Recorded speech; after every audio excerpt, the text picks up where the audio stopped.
Yeah, it's on the game program. It's win and in, or some other scenarios are yeah. Hang on. So win and in, or a Salem and Pfeiffer loss, or a tie and a Salem loss. We have a tiebreaker over Pfeiffer at that point. So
and we welcome you into this edition of the Pride Pregame Show on the Greensboro College Sports Network. I'm Kendrick Fruits. He's Stephen Whitenhouse, and we wish you a happy homecoming here on this 25th? Yeah, 25th of October, and we're getting you set for a full slate of Greensboro College action today, and it starts with women's soccer here against North Carolina Wesleyan. Yeah, big one, especially when it comes to the conference tournament, Kendrick. Obviously, we'll talk about it in a second, but, lost to Meredith last week as well as SVU, and so currently, they're out of a hosting spot in the first round. Greensboro is, but that's it's also still available. If they take care of business and get some help. So today is a very big matchup against NC Wesleyan. Both are back to back in the standings. So this game definitely will have an effect on what the seeding will be at the end of next week because. Kendrick, we are right here at the end of the season. We got a couple games left, and then next Saturday starts the conference tournament. Yeah, absolutely. And one of the big things, Stephen, is the fact that even though they're still looking at being on the outside looking into the hosting spot, they still haven't officially clinched a tournament berth yet either. They can do that with a win today. There are some other ways that they can do it if they get help from a couple teams here and there, but most importantly, you can win and get in today. Yeah, and that's a great accomplishment if they can do it. And I think the key is, too, is just get in, right? Once you get in the tournament, anything can happen. I think we've seen with women's soccer this year. It's a competitive conference. I think those first 6 or so seeds could be very competitive against each other. And so obviously you want to host that first round like Greensboro has the last couple of years.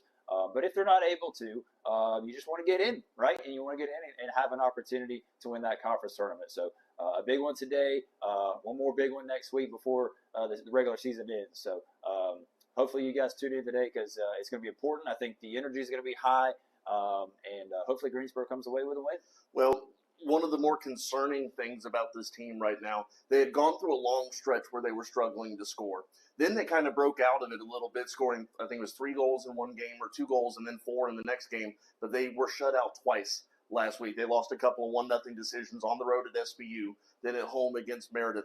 This offense just needs to find some consistency right now. Yeah, and they got to do it now, right? It's, we're not in the early season anymore.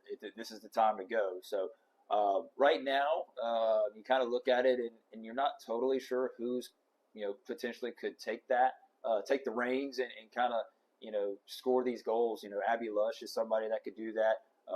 Kendall Cam as well. Cam Marcondes has been so close all year long with shots, and she's had a great year.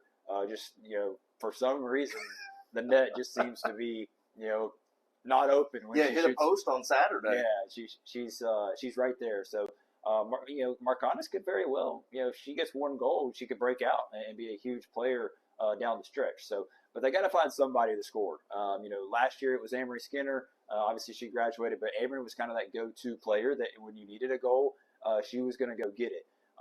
Right now they don't have that. So somebody's going to have to step up if they're going to go a long way in the tournament. On the flip side of things, one thing you do know you're going to get from Greensboro is quality goalkeeping. Cheyenne Hansen gave up just the 1 goal in both of those. We've seen Griffin Horn come in and play extremely well. And so regardless of who we see in goal here today, I think the big thing for Greensboro, they can be confident between their goalkeeper and that back line of defense, you're going to get a good showing.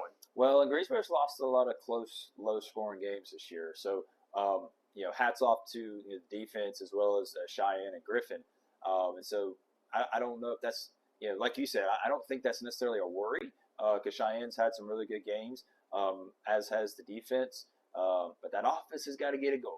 Ultimately you got to score goals. And so if Cheyenne does her job, what she's done well all year, especially as a freshman, if she does her job, it's going to be up to the offense to ultimately decide if Greensboro is going to win or not. It's very unusual to see a team with a winning record have a losing record at home, but that's exactly what Greensboro College has right now. What is it about this place? Normally people talk about how good it is to come back home and play in front of the hometown fans, but they've not had the good aura, if you will, around this place this year. Sure, and I mean, you also have to look at opponents as well, but, so you played Brevard here. That was one of our home games, but you played SVU on the road.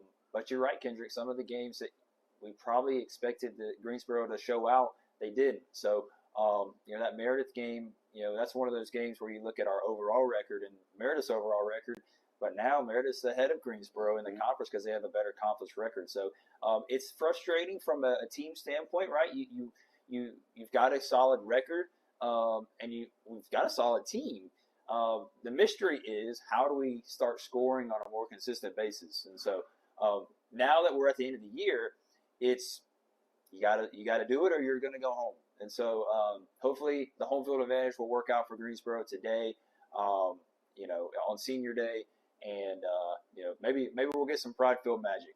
Stephen, last question for you. We'll talk a little bit about keys to the game here, but I kind of feel like maybe we're thinking the same thing. And the thing that I've noticed recently, Greensboro was not spending a lot of time in the offensive zone, and a lot of that has to do with turnovers in the middle field. They're passing, and you can kind of see what the thought process is, but they're not executing on these passes, and they're turning it over a ton around the center line. One thing I would say, too, is this is a really young team overall. There's only a few seniors, and Allison Mann is kind of the one that plays the most consistent. A lot of freshmen out there, a lot of freshmen, some sophomores. So I think one of the things is kind of just the growing pains of that freshman year as a whole, as a group. Because we see there's a lot of talent out there. It's certainly not, that they don't have the talent. A lot of that you're talking about, I think, just kind of comes down to chemistry and just, the more they play together, the longer they stay together as a group, I think the better they'll get. As to how that affects right now, you're right. It's if they want to win this year, it's got to get better quick. So those passes, those set pieces. And ultimately the open shots they get, it's got to get better, or else, like we talked about, the season may end soon. But the bright spot is you see the potential. So to me, it's like any game, this team could just break out, and we've seen that before with plenty of other teams. So you get late in the year, and all of a sudden something clicks, and so hopefully that happens today, or the next game, and they kind of click right before the tournament. And if that's the case, then shoot, they could win the whole thing. So that's kind of the hope that you have. Well, Stephen, normally with our coach interview in the pregame show, then we'll do some highlights of a recent game.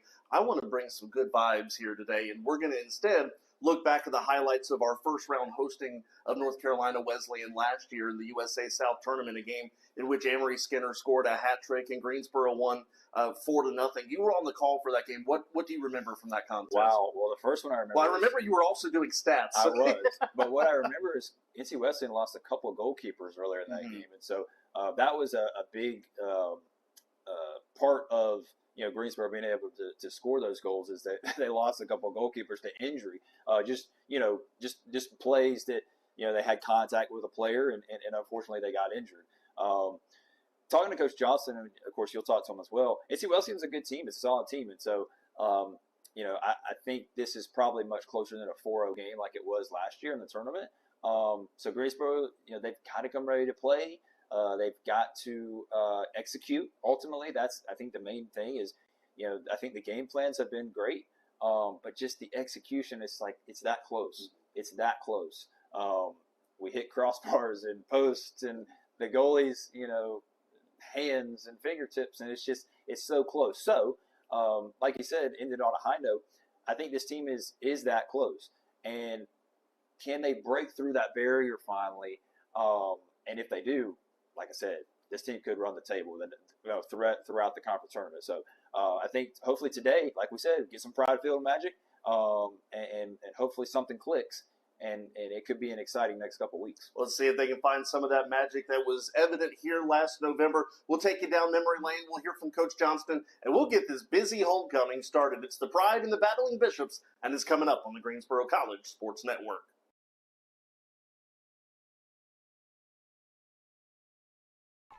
Walsh to Molnar, up to Skinner. Skinner puts it home. Skinner puts it home.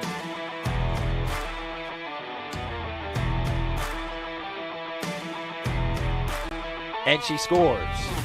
Amory Skinner have a night. It's the hat trick. 3-goal performance.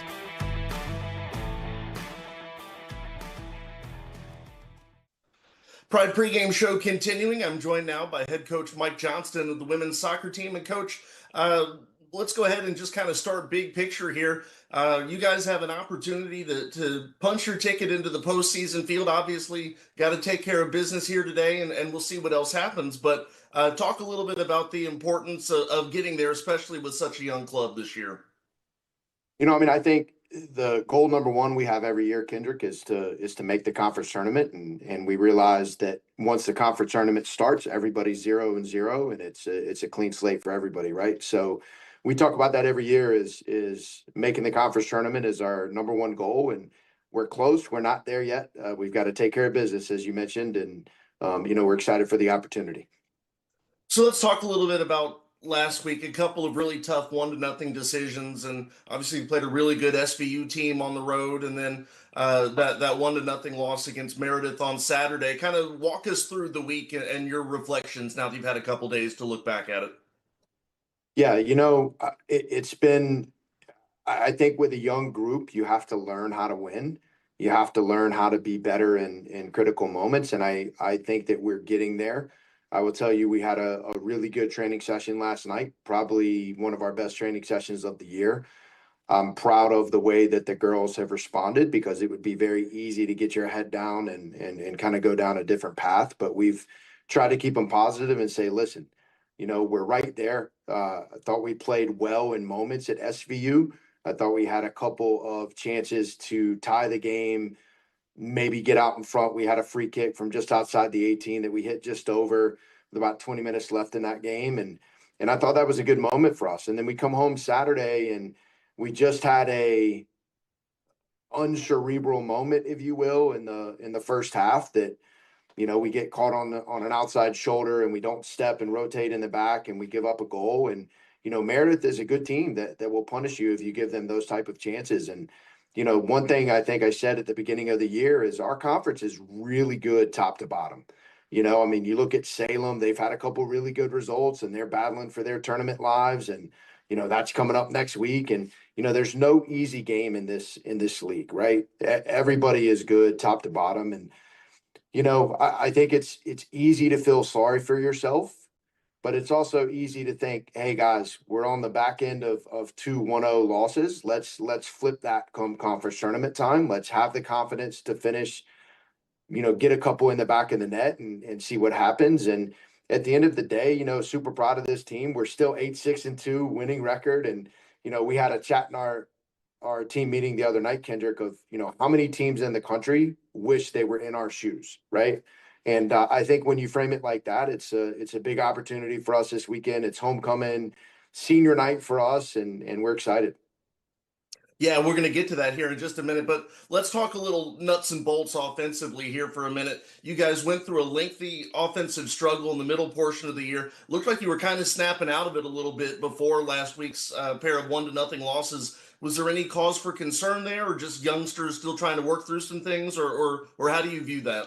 No, I think we're just, trying to work through some things, and I think if we hadn't created chances, it would be a different conversation. But, we created chances. I mean, SVU is the top team in the conference for a reason. And we created several quality chances against SVU and had one late that was headed off the line, as you know, with McElwain's cross. And against Meredith, I felt like the response was good. We gave up that goal. We immediately responded. I thought we put them on their heels a little bit. And then the second half, when we went to our three front, especially Cameron Marcondes was just giving them fits wide left. And I still don't have Kendrick. I've watched the replay of that shot that hit the post and bounced out 10 times. And I don't know what happened. We had literally two girls on the goal line and it spun up and kind of got through them and got over our heads, which is crazy, but that's soccer, right?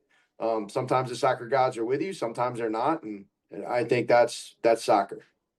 Yeah, and I certainly feel for Cameron. I'm sure that's certainly eating on her, the fact that she's had so many opportunities this year and like you said, just missed by a little bit. But I've said it all year, Coach. I think once the dam finally breaks, I think she could go off in a big way. Yeah, for sure. And I mean, she's such an integral part of our team. She's so special that, we just told her kick her head up. I mean, she had two great assists a couple weeks ago and she's her time's gonna come. We'll talk a little bit about just one of the things that impressed me last week was you had told me that the original plan was for Griffin to start against Southern Virginia. Then she was a late scratch. Cheyenne did not have a whole lot of time to prep for that, and she jumped in and did a really nice job. Yeah, I mean, we're very lucky to have a really quality goalkeeper room, top to bottom, and that was kind of a weird thing. Griffin got dinged up in warm-ups, and I'm trying to think in all my years of coaching, I don't know that I've ever seen that. But when we made the decision that Griffin was a scratch and Cheyenne was going to go, I mean, we literally had to run to the press box. They were just getting ready to announce lineups, and I mean, Cheyenne had all of about 20 seconds to take off of her practice jersey, put on her game jersey, and get ready to play a game. And I thought she was fantastic against SVU, and I thought she was really good against Meredith. So I think that speaks volumes about her. And the thing about our goalkeeping room is the other goalkeepers have been her biggest fan. So I don't know what this weekend looks like in terms of who's going to be available and who's not, but I do know that we have a super solid goalkeeper room that I'm really excited about.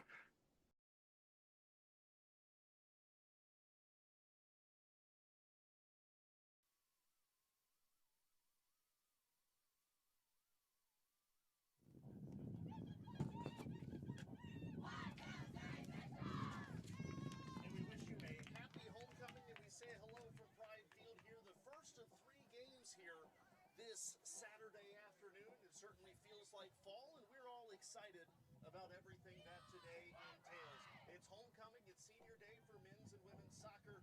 Oh, and by the way, both soccer clubs have an opportunity to punch their ticket into the postseason today as well. We'll tell you all about those situations as the day goes along. But good morning, everyone. Kendrick Fruits here with you on the Greensboro College Sports Network. It is women's soccer, North Carolina Wesleyan and Greensboro College here today. Let's take a quick peek at today's starting lineups as we get ready to begin what's going to be a long afternoon or a long day, but we're very excited and glad that you are spending the day with us.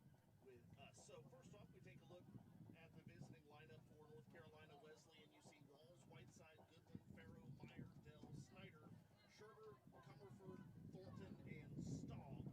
And for Greensboro today, Hanson, Braley, Mann, Cole, Friedlander, Petroskas, Cam, Brennan, Marcondes, Tag, and Dawson. Before we begin, I want to just draw your attention. Obviously, even though it is senior day, you look at all the freshmen on the side of the Greensboro College roster. If we can go back to the North Carolina Wesleyan roster real quick, look at the veteran leadership on this team. In the starting lineup, they've got a handful of seniors, a lot of juniors and sophomores as well. So a veteran North Carolina Wesleyan starting lineup here today.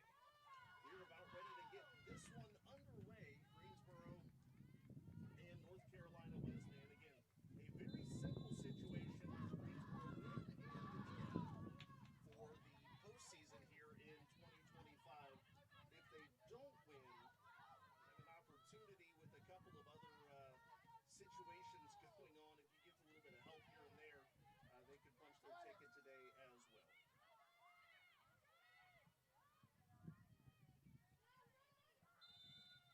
So Greensboro, they're all white jerseys today. North Carolina Wesleyan in those two-tone blue and grays.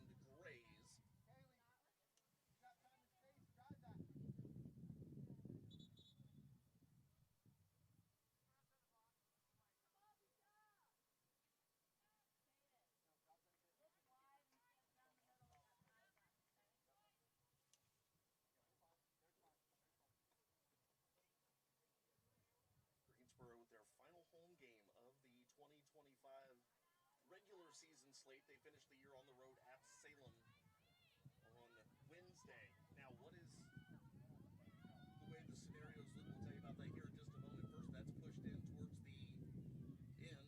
Tough angled shot off of the crossbar. Loose rebound out in front. Going to be settled there by Friedlander. Friedlander sends it near side. That's going to be picked off, though, and sent the other way by North Carolina Wesleyan, who works quickly into the middle third.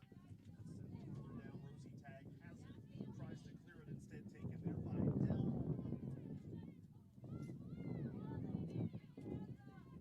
Now Greensboro up the other way. It's a foot race. Here comes Petroskas trying to get to it towards the right corner of the 18. It's going to be cleared and out of bounds. That was Mackenzie Thornton.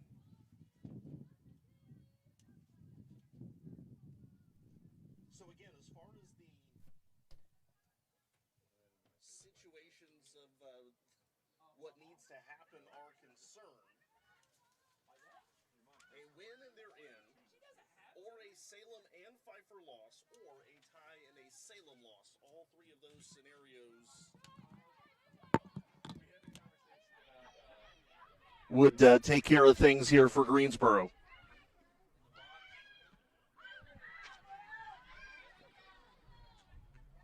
That's taken away from Cole.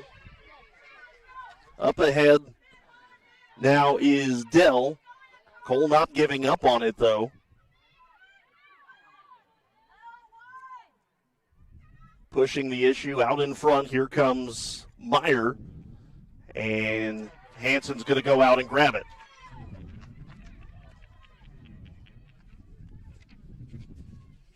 It is 55 degrees here tonight, or today.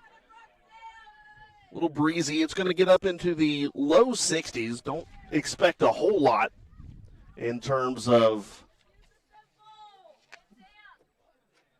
it's being comfortable necessarily today. It is cool. Most people have gone in the direction of jackets and sweatshirts. Probably wisely so, as that goes out of bounds over the inline. So again, we mentioned it is senior day. Paige Cowenhoven, Hillary Grayley, and Allison Mann all recognized for their contributions here prior to today's game.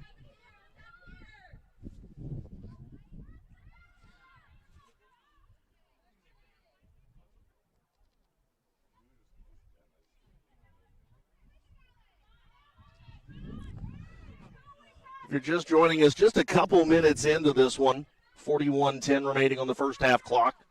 That's going to be sent all the way back down to the North Carolina Wesleyan goalkeeper. Grace Walls this year, 1.76 the goals against average.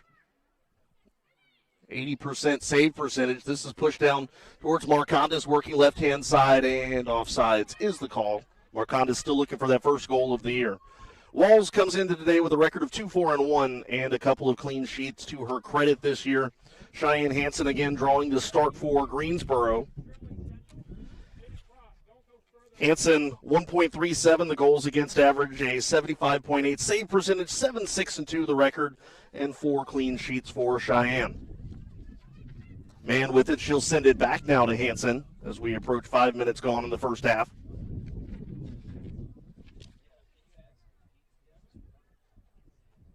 Wesleyan on the throw-in. Rosie Tagg with it, though, trying to shield from her defender. And goes out of bounds. Offensively for Wesleyan, quite a few goal scorers. Samantha Dell leading the way with 5 this year. McKenna Meyer with 4, 3 each for Sherber and Whiteside. Butler and Comerford with 2. Chambers, Staub both with 1. So a lot of offensive options for Wesleyan. They're coming off a 2-0 loss against Brevard on the road on the 18th. So that was last Saturday. Both of these teams -1 in the goal differential this year. Greensboro has scored 18, allowed 19. North Carolina Wesleyan has scored 21 and allowed 22. Racing down the far boundary and out of bounds. It will be a throw-in for Wesleyan. The Battling Bishops come into today 5-8-1 on the year, 3-4 in conference play. Greensboro also is 3-4 in USA South competition. Shea Brennan working between a couple of defenders, has it taken away, and it goes back to Walls again. The first of 3 today. Women's soccer underway now with 38:40 to play first half. Men's soccer to follow at 2 o'clock, and then football tonight at 6. All of them right here on the Greensboro College Sports Network. It'll be a long day, but it's going to be a fun day. We're excited that you are along for the ride with us. This one sent in high towards the box, and Cheyenne Hansen goes to get it. Looked there for a moment as if Samantha Dell was trying to pick up the bounce on that one. It was sent high in towards the box, and she kind of whiffed on the initial opportunity, and that gave Hansen the chance to go and grab it. Cole works it near side here to Grayley. Grayley up ahead to Cam. Cam flips it on up over the head of Marcondes, but it's going to be chased down by Nicole Goodwin, who sends it back down to Walls. Walls sends it up further ahead now to Sherber, the midfielder, after teams exchanging possessions. And quick touches both ways. Cam tries to settle it down. Instead, though, it's taken away.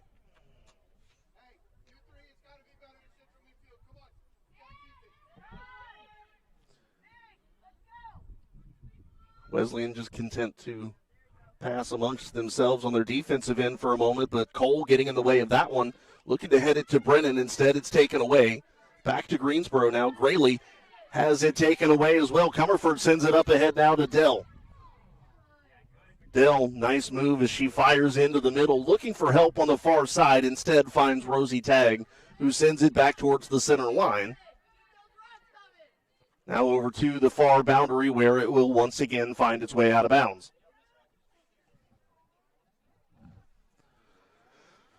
Almost 9 minutes gone in the first half, no score.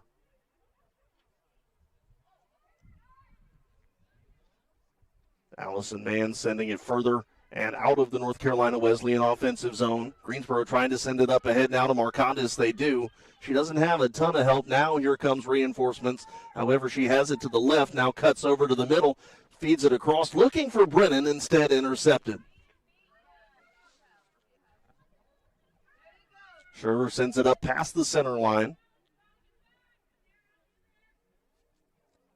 And the Battling Bishops again will have a throw in far boundary.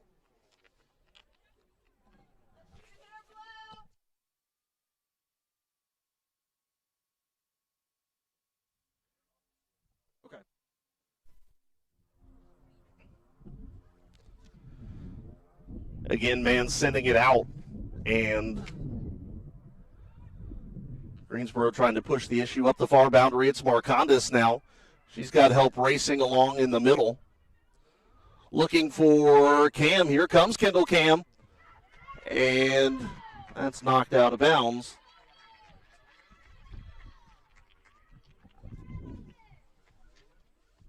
And it'll be a corner kick here, I believe, for the Pride.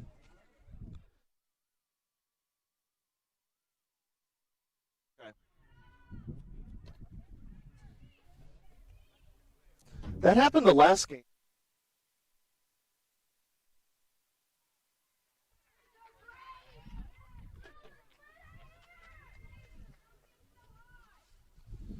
So Walls to kick it away. We are at 10 minutes deep here in half number one. Senior day for Greensboro. It's homecoming, so already fans lining the hill outside of the right side end zone for the football field. This is going to be a bustling campus here today. So many events happening as Grayley sends this one in on the offensive zone. And Petroski is cutting in front of her defender, gets in front of, and now pushes it further towards the end line. It will go out of bounds. Looked promising for a moment, but when Petroski's cut in front of her defender, wasn't really able to keep the ball close enough to put on a shot, put a good look in there, and by the time she had corralled it, she had lost her angle.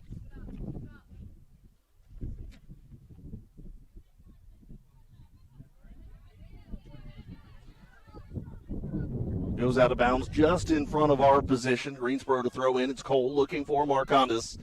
Header to Cam. Cam will settle it off of her torso, sends it across in the middle of the box, taken away by Wesleyan now. But back to Cole. Cole kicks towards Dell. Almost think it might have got Dell in the chin. Greensboro sends it back down where it's settled by Goodwin. Now back to Walls.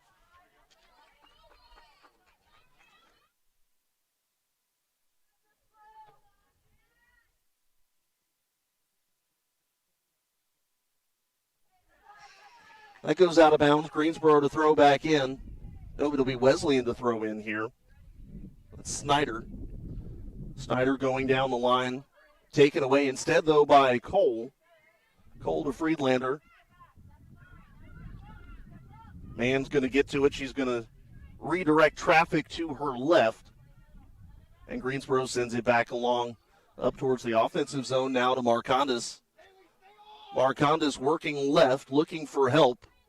It's going to be a long feed towards the left end. Long fire in and out of bounds over the back of the net. So 32-40 to go first half. And Greensboro with a couple of shots so far. One on goal. That was to Grayley.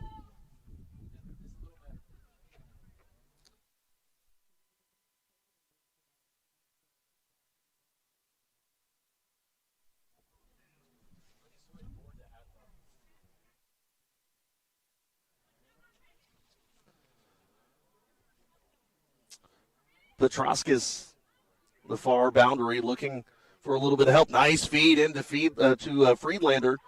Quick touch to Cam. Sends it back to Brennan. Brennan winds up this one on the ground. There's a redirect and a score. That's Marcondes. She's finally got her goal. Oh, you listen to this sideline erupt. She has been so close time and time again. And Cameron Marcondes is finally an NCAA goal scorer.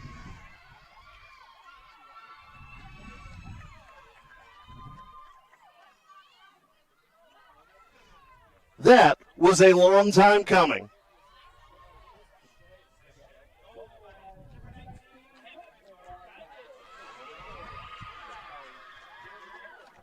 Shea Brennan gets the assist. Greensboro with a 1-0 lead.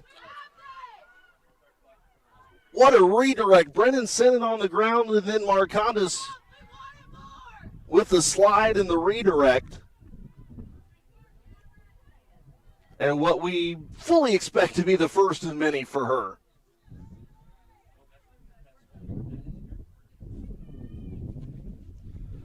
Which is incredible. You look at Marcondes' numbers this year.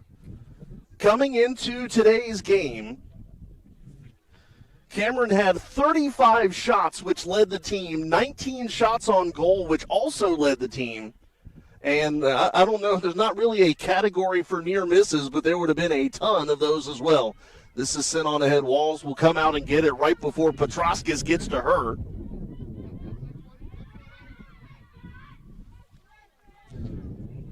"31 minutes to play." Marcondes' goal officially coming at 12:19. Now she chips it down towards Grayley. On the return, right back to Marcondes. She's going to have another opportunity. Here comes Marcondes, one-on-one with the goalkeeper, misses wide. Oh, Marcondes, she's just having fun now. Was just missing to the right there of the net. Was a one-on-one with the goalkeeper, Walls. I don't think we've seen the last of her winding up and firing tonight. You hear Coach Johnston in the background telling her, hey, when you got that one-on-one on the near side, look to the far post. So Greensboro now a 3-0 advantage in shots, 2-0 in shots on goal, but most importantly 1-0 on the scoreboard. Long feed down the far sideline, and the Pride with another offensive opportunity now, looking for a little bit of help to Friedlander. Friedlander sends it back to Brennan. Brennan winds up, fires this one right to Walls, who makes the save. I'll tell you what, Greensboro really putting on some pressure offensively, peppering Walls early. And I think this is exactly what we were talking about with Coach Johnston in the pregame show, what Greensboro wants to do here. After a couple of difficult contests in which they lost 1-0 and really a game where they didn't get a whole lot of offensive pressures, this is exactly what they wanted to see, especially from these midfielders and forwards. This one goes out in front of the box. Nice push here. Marcondes trying to get to it, but instead it's going to be pushed out of bounds by Goodwin.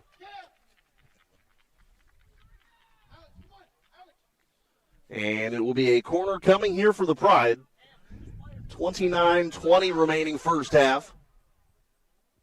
Marcondes just a quick touch. It goes back to Cameron now, tries to send it to the front of the box. Cleared out by Wesleyan, fighting for possession. The Battle and Bishops have it. And a long feed up ahead. Opportunity for Mayer now. Pass over to the middle, Comerford. Now to the far side. Battle and Bishops looking to put a little bit of pressure now on Hansen. Down by 1. Here comes the shot, chip high by Staub, and Hansen will snag it. I don't think Staub got exactly what she wanted on that shot attempt.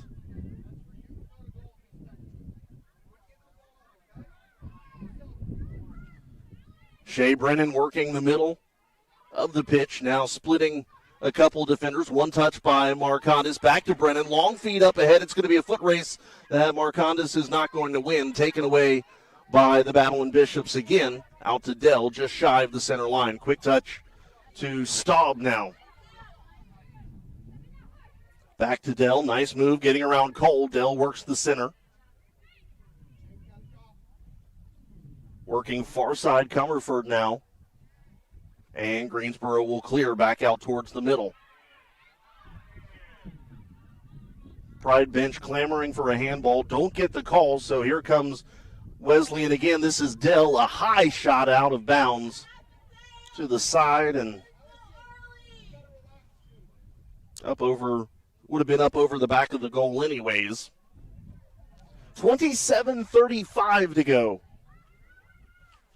Again, winning in for Greensboro today. Nobody else will start until 1 p.m. The first game the Pride are interested in begins at 2. The second game they're interested in begins at 2:30. But again, if they win, none of that matters. And we'll break it down for you here in just a little bit. This one fed on up ahead. Wesleyan working the center line.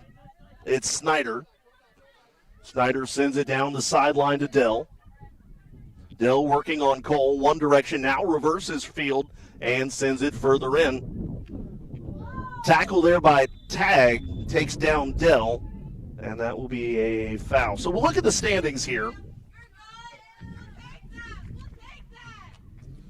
So Greensboro sitting currently in a postseason spot, sitting in 6th, behind,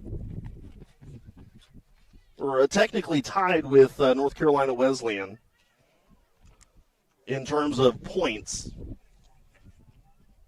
Wesleyan would be in the 7th spot. Salem would be in the 8th spot. So right now the big thing that they're looking at is Pfeiffer sitting in 9th. And remember, it's an 8-team field. Pfeiffer with 4 points. So really anything that results in points for the Pride will get them in.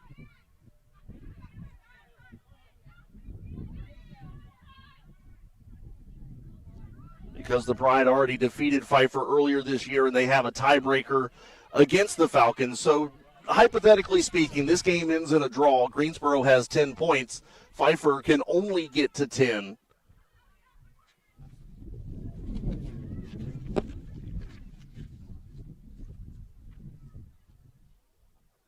This is sent on up ahead now. Battling Bishops working the far side, and Mann sends that one out of bounds.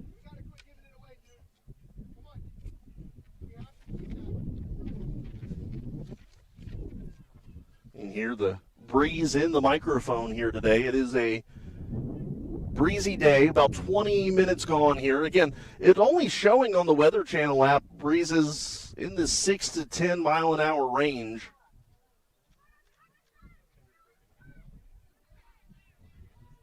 However, again, we'll see how that changes as the day goes on. Certainly expect things to maybe warm up a smidge for the men's game today before getting colder again for football. Wouldn't be surprised if we see people with the jackets lose them and then put them back on. Here comes an opportunity for Wesleyan. Shot's going to miss wide left. Taken there by, I believe that was Sherber. Mia Sherber, the senior from Clayton, North Carolina.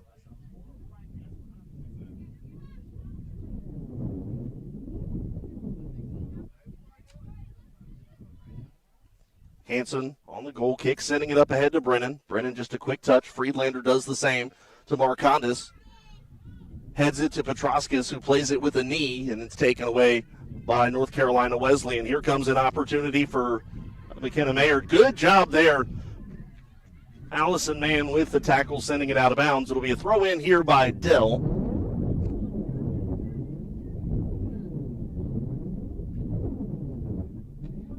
And again, sent out of bounds. Good defense there by Cole to prevent a potential corner kick.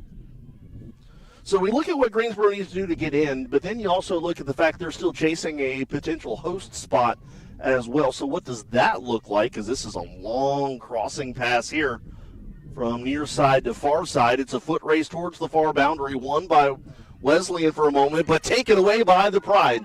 Here comes Greensboro pushing the issue up past the middle. Long feed up ahead to Petroskas and sent out of bounds.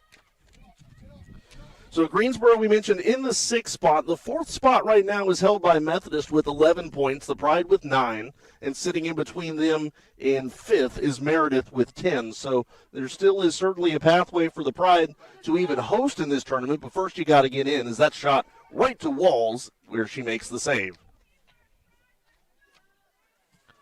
Rest of the schedule today at 1 o'clock, Brevard and Southern Virginia. Salem is on the road at Meredith at 2. William Peace is at Methodist at 2, and Mary Baldwin takes on Pfeiffer at 2:30. North Carolina Wesleyan with it just past the center line, sending it up to Dell. Nice chip pass from Dell up ahead to Snyder. Snyder sizing up Addison Cole. Cole doing the same. Quick one touch there. And a send over to the middle, that's Goodwin. Goodwin pushing it to the far side to Comerford.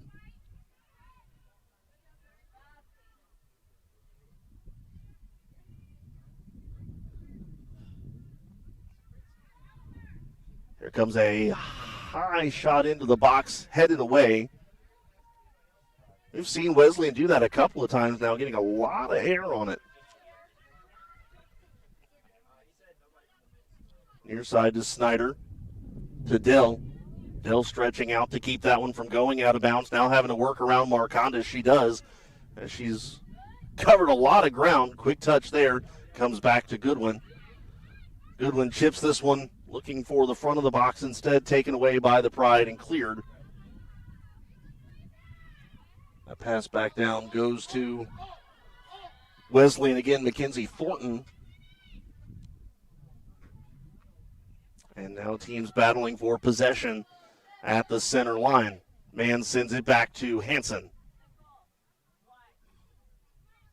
Hansen up ahead to Cam. Cam can't keep it nearby and loses it for a moment. Now gets it back, but that pass goes to Snyder. Snyder to Dell. Dell quick touch looking for Snyder. Snyder overran it. Back to Goodwin. And across again to Thornton. Thornton to Comerford. To the far side. Quick one touch right back to her. She overran it. Comerford now sends it back looking for a little bit of help. Feed over the middle to Dell. Good slide there by Cole. And Dell just turns and fires towards the far side of the box. Greensboro clears it for the moment. Cam with it now. Working far side tag. Now back to Cam. Long feed up ahead. Foot race down the far boundary with, I believe that's Petroskis over there. No, that's Marcondas. Marcondas looking for a little bit of help. Good footwork there. Oh, just missed on Friedlander. Goes back to Marcondas, and it's rolled in towards Walls. She'll scoop it up.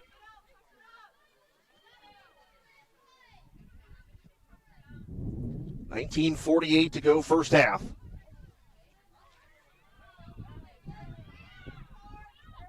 Staub with it. That's fired in towards the middle. Nice quick one touch there for Wesleyan, but unfortunately off the mark with that pass. Taken away by the Pride. Here comes Brennan. Oh, and Brennan tripped up there by Sherber. Should be a free kick here for Greensboro.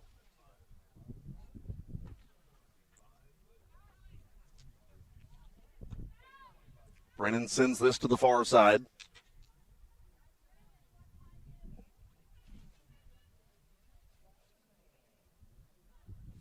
It's Dawson. Goes out of bounds. Marcondas to throw. Finds Friedlander. Quick pass right back to Marcondas, working in towards the middle to Cam. Nice return to Marcondas, but a little bit too far up the body. She cannot settle it. Pass goes out, but Greensboro with it for a moment. Quick one touch back and forth both ways. Now to Tag, working far side.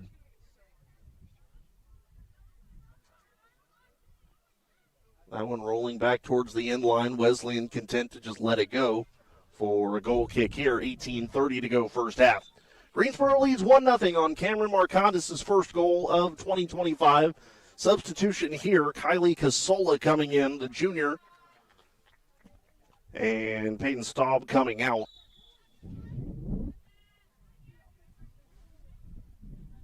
Goal kick coming here for Walls.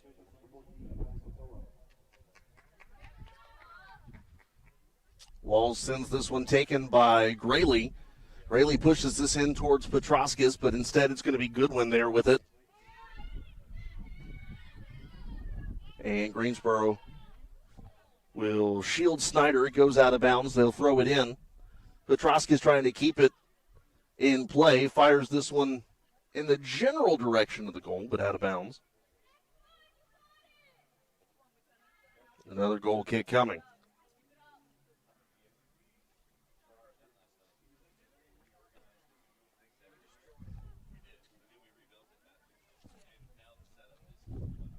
$17:30 to go. Walls on the kick.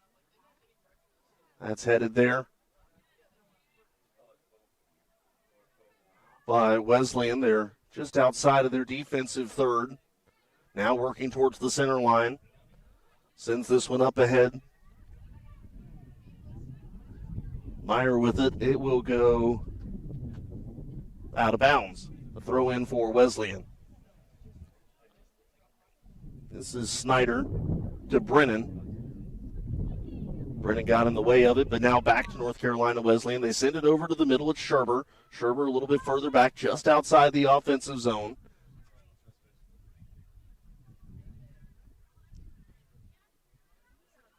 Greensboro with the takeaways. Kendall Cam now to Marcondes. Marcondes working far side. It's Dawson. Dawson on the far wing, up ahead. Foot race here for Kendall Cam. And I don't think she's going to get to it. Nope, sent out of bounds there by Thornton.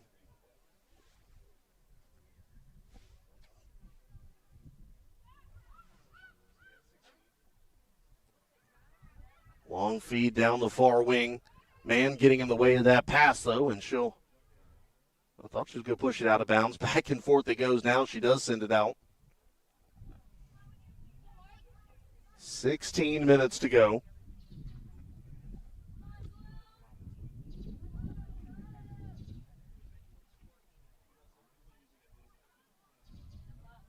Allison Mann with it. Trying to work over to the middle. She'll find Brennan. Brennan pushes this one up ahead. Pass goes into a wall of battling Bishops. And now here comes Wesleyan again. Mayer with it. Or Meyer, rather, excuse me. That's going to go out of bounds. What side of the flag did that go out on? Bunch of substitutions here. Let's take care of that first. Garrity, Robinson, Taylor, McElwain, and Lush come in. Petroskis, Brennan, Cam, Dawson, and Friedlander come out. So 5 in and 5 out for the Pride.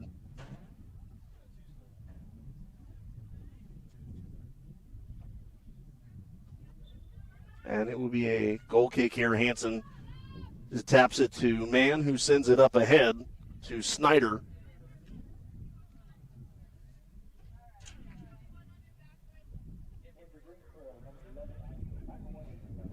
Cole to Grayley. Grayley loses it out of bounds, and it'll be a throw in for Snyder. Here's Casola, was looking for Meyer on the pass.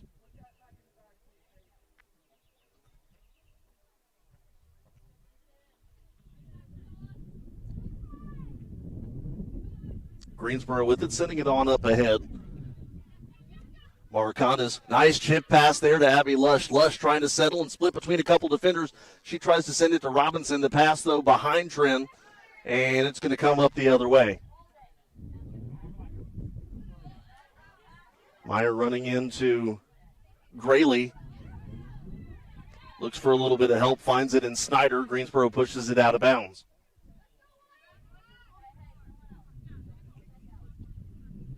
Throw into Goodwin. That goes far side. Looking to cut it off there is McElwain. Good job getting in the way of that passing lane, and all North Carolina Wesleyan can do is just fire it out of bounds. 13:30 to go, first half.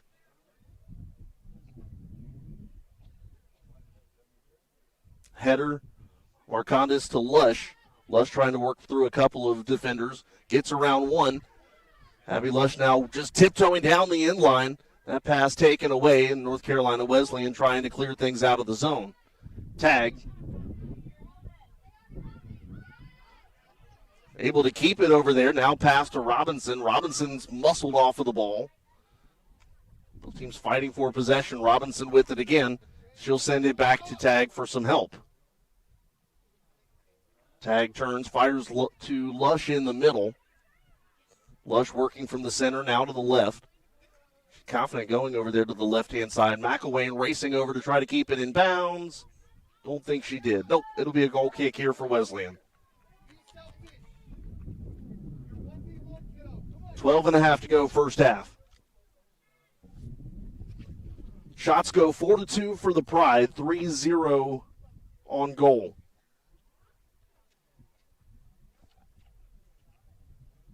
Marcondes with 2 kicks, 1 on goal. Brennan and Grayley the other 2.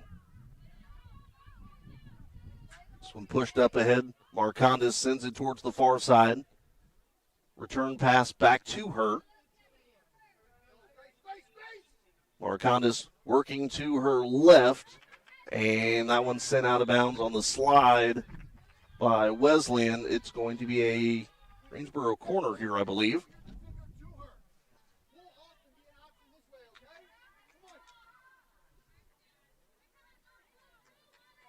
McElwain on the corner kick. This will be Greensboro's third. Sends it in, kind of a knuckler. Robinson misses there on the hop. Here comes Lush, fires this one right to Walls.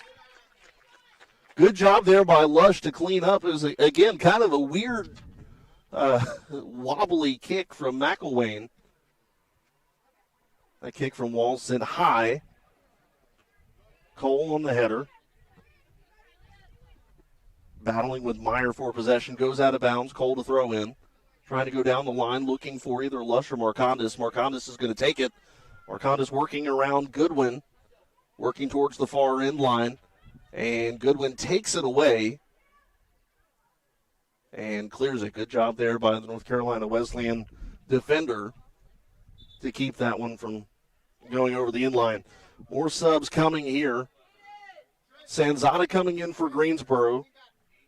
St. Louis and Barrios coming in for Wesleyan. Coming out for Greensboro is Grayley. Coming out for Wesleyan, Comerford and Meyer. Robinson to throw in. Sanzata had it, lost it, couldn't find it. Goes out towards the middle. It's Cole.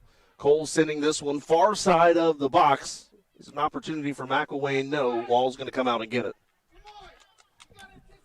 Under 10 minutes to go first half. Pride with a 1-0 advantage, trying to punch their ticket into the postseason.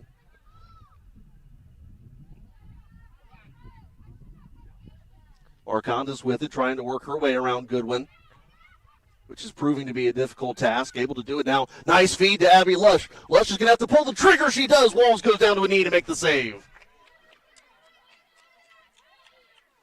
Another good look for Lush. And Greensboro continues to make North Carolina Wesleyan sweat.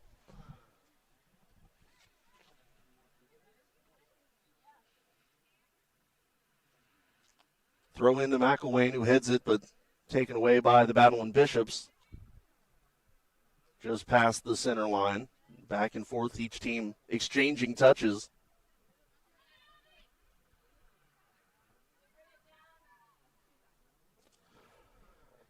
Again, this is the early game today, both in terms of USA South women's soccer and then Greensboro College athletics as a whole. Volleyball yesterday took down Mary Baldwin on the road to extend their winning streak to 16 consecutive. Putting some space again on their program record. Look at their standings here in a minute as Walls will clear this one.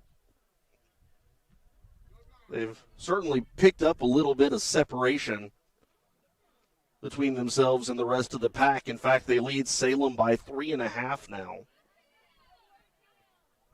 They've run their overall record to 21-2. Cole sends this one up ahead.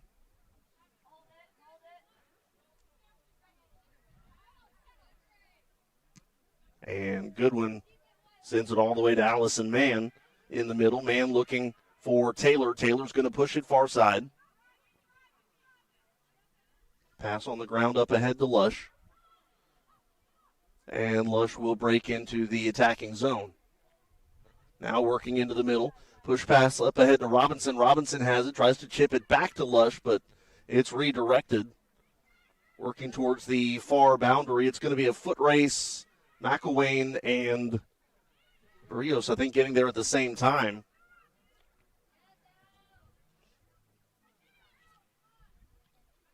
Now the Pride and Battling Bishops exchange headers there for a moment. Garrity finally comes away with it. Works far side. McElwain, Marcondes. Marcondes tripped up.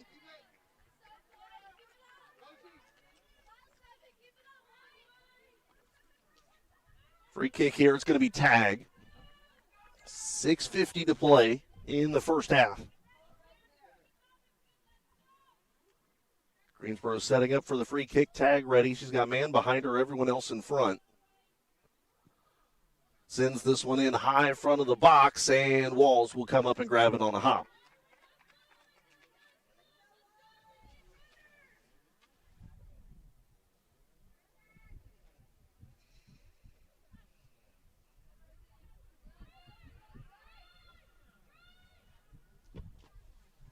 Sanzata trying to work with it. Just outside the offensive zone now to McElwain. And it rolls out. 6:10 to go.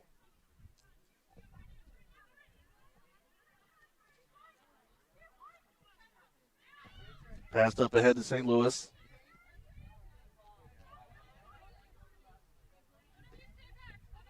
Wesleyan's just crossed the center line, goes out of bounds.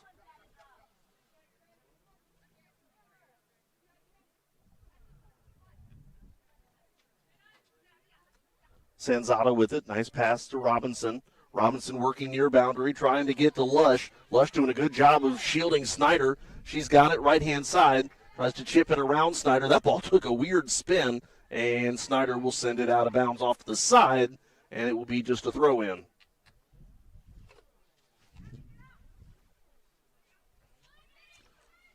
Robinson, quick throw to Marcondes, spinning around her defender. She's going to have an opportunity. Nice move. Marcondes goes left to right. Shot. Oh, a tricky one for Walls, but she handles it. Marcondes now 3 shots, 2 on goal, and the 1 tally on the scoreboard. Robinson trying to settle the punt from Walls. Goes to Sanzata, pushes it up ahead to Marcondes. Marcondes back to Sanzata, now to Garrity.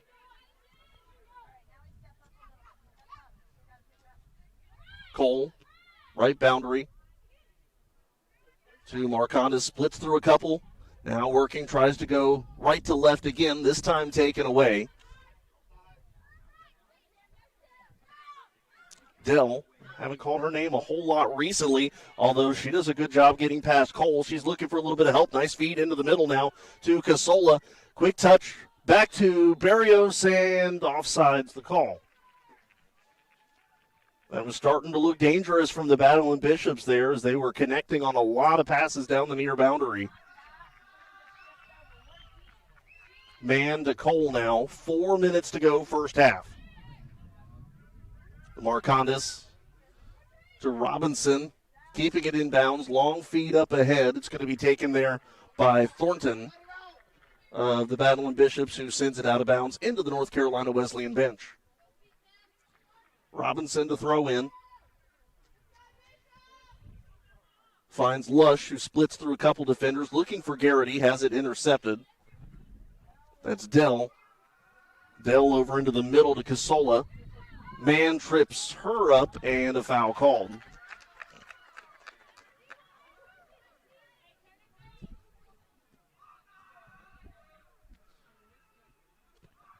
Goodwin sends it out over into the middle. McElwain high on her touch to Casola, taken away though by Greensboro, and here come the Pride the other way.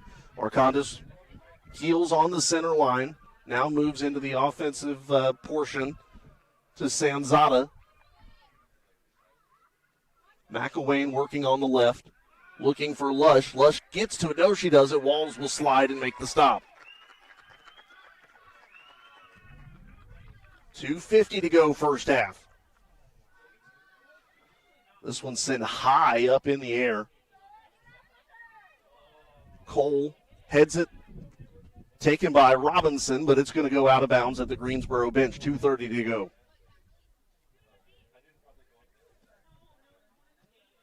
Robinson to Marcondes. Marcondes, fancy footwork there, but cannot get around Snyder.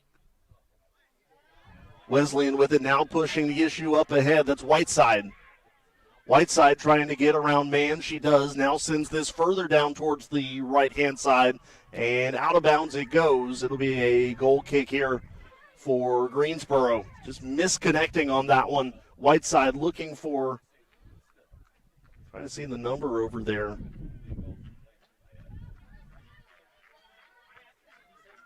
had a teammate over there, but just could not find her with the pass.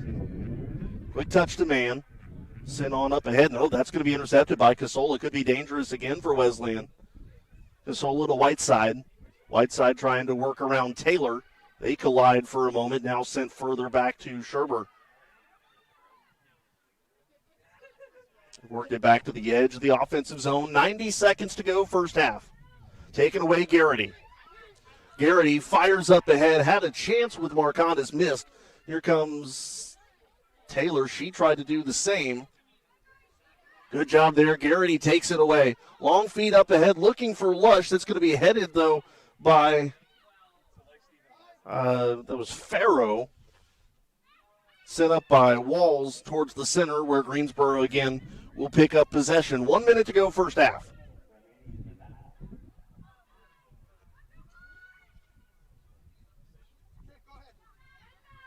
Tripped up there was Lush. Greensboro with it, the back line. Man sends it back to Hanson. 43 seconds to go, first half. Hanson works near side to Cole. Cole, long feed to Marcondes. Marcondes settles, almost tripped over the ball. Pokes it looking for Robinson. It's going to go off of the foot of St. Louis, really off of the heel. Robinson's throw was looking for Lush. Instead finds Goodwin. It goes out of bounds. 20 ticks left on the clock. And Robinson's throw intercepted and sent out of bounds by Goodwin. 10 seconds left on the clock. Greensboro with a last-ditch effort. Here's to Lush. Lush sends it over towards the box. It's going to be cleared there. No, here comes Marcondes. She's going to try to see if she can cut the corner. She cannot do so. Marcondes tried to work around Goodwin, but Goodwin played some very strong defense on the right edge of the box. And we go to halftime. Greensboro with a 1-0 advantage on Cameron Marcondes' first long-awaited goal of 2025. We'll step aside and we'll get you updated on some stats. What else is going on around Greensboro College athletics when we come back on the Greensboro College Sports Network.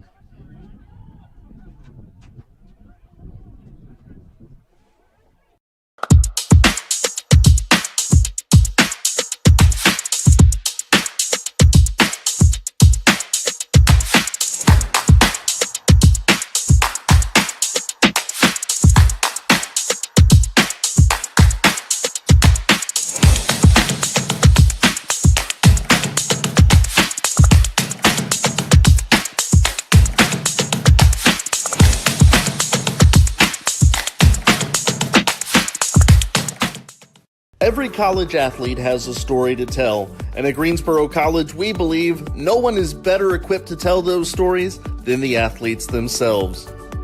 On the Getting to Know podcast, you'll hear the who, what, when, where, why, and how of each college athlete's journey to Greensboro and how they became a member of the Pride. We talk on and off the field, influences, hobbies, goals, and what it means to be a member of the Pride. It's all on the Getting to Know podcast on Spotify and YouTube. You know, I just really felt like I was a person, you know, and they really cared about you, not only as like an athlete, but, you know, as an individual as well. And so that was one of the things that like led me here, honestly. The Getting to Know podcast from Greensboro College Athletics. We are one Pride, and these are our stories.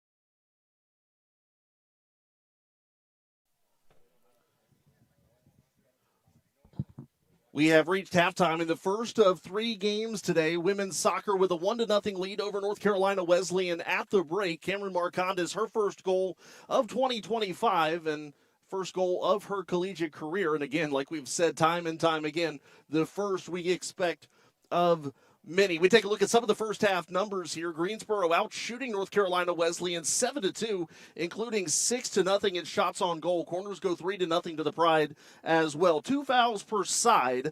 Take a look at some of the individual numbers. The shots for Wesleyan today, Dell with 1 and Scherber with 1. Walls has faced 6 shots. She has saved 5 of them. For Greensboro, obviously Marcondes with the goal. 3 shots on and 2 on goal. 1 on goal each for Brennan, who has the assist on the Marcondes goal. 1 shot for Grayley. It was on goal, and 2 on goal for Abby Lush as well. Cheyenne Hansen has yet to face a shot. We mentioned volleyball with a victory on the road yesterday at Mary Baldwin. As far as we transition a little bit to what's going on in Greensboro College athletics, and again, we talked about it being a busy day today, but certainly some important stuff happening yesterday as well. Greensboro again defeating Mary Baldwin 3-0, and yet another conference sweep for the Pride. You look at some of the numbers individually in that contest. No Peyton Shiflett yesterday. So the leader in kills, Kelsey Brooks, had 16 yesterday. 35 assists from Jalen Templeton. Not to mention the 3 aces that she had as well. Lily Burson had 3 service aces as well. 18 digs for Morgan Mayfield. And up front, Greensboro did not record, or actually they had a couple of blocks there. Carla Del Castillo is in on 3 blocks. Taylor Cody had 1, and Skylar Rokov had 1 as well. But most importantly, Greensboro goes to 21-2 on the volleyball court, 14-0 in conference play. Back to USA South Soccer for a moment. What's coming up on the slate today at 1 o'clock? Brevard on the road in Buena Vista taking on Southern Virginia. Salem is at Meredith. William Peace takes on Methodist, and Mary Baldwin on the road at Pfeiffer. We're keeping a close eye, especially on Salem and Pfeiffer, as the Pride try to lock things down in the conference standings. But, again, first and foremost, the important thing is that if Greensboro wins this match, which, again, still 45 minutes to go, but with a victory, doesn't matter what else happens. Win and you're in for the Pride, and they are 45 minutes away from taking care of that. Men's soccer later on today, and they have an opportunity to clinch a postseason spot as well. However, most likely needing a little bit of help to do so. So we'll keep an eye on how that will play out today as well. And then football taking on Brevard tonight in the first night game for Greensboro College football in the history of Pride Field. So that's coming up later today as well. So that's a full slate of events for today. Again, men's soccer scheduled for 2 o'clock. We'll be on the air at 1:40 or so. And then football at 6 o'clock, and we'll be on the air at 5:40 for that one. We'll step aside and continue halftime when we come back on the Greensboro College Sports Network.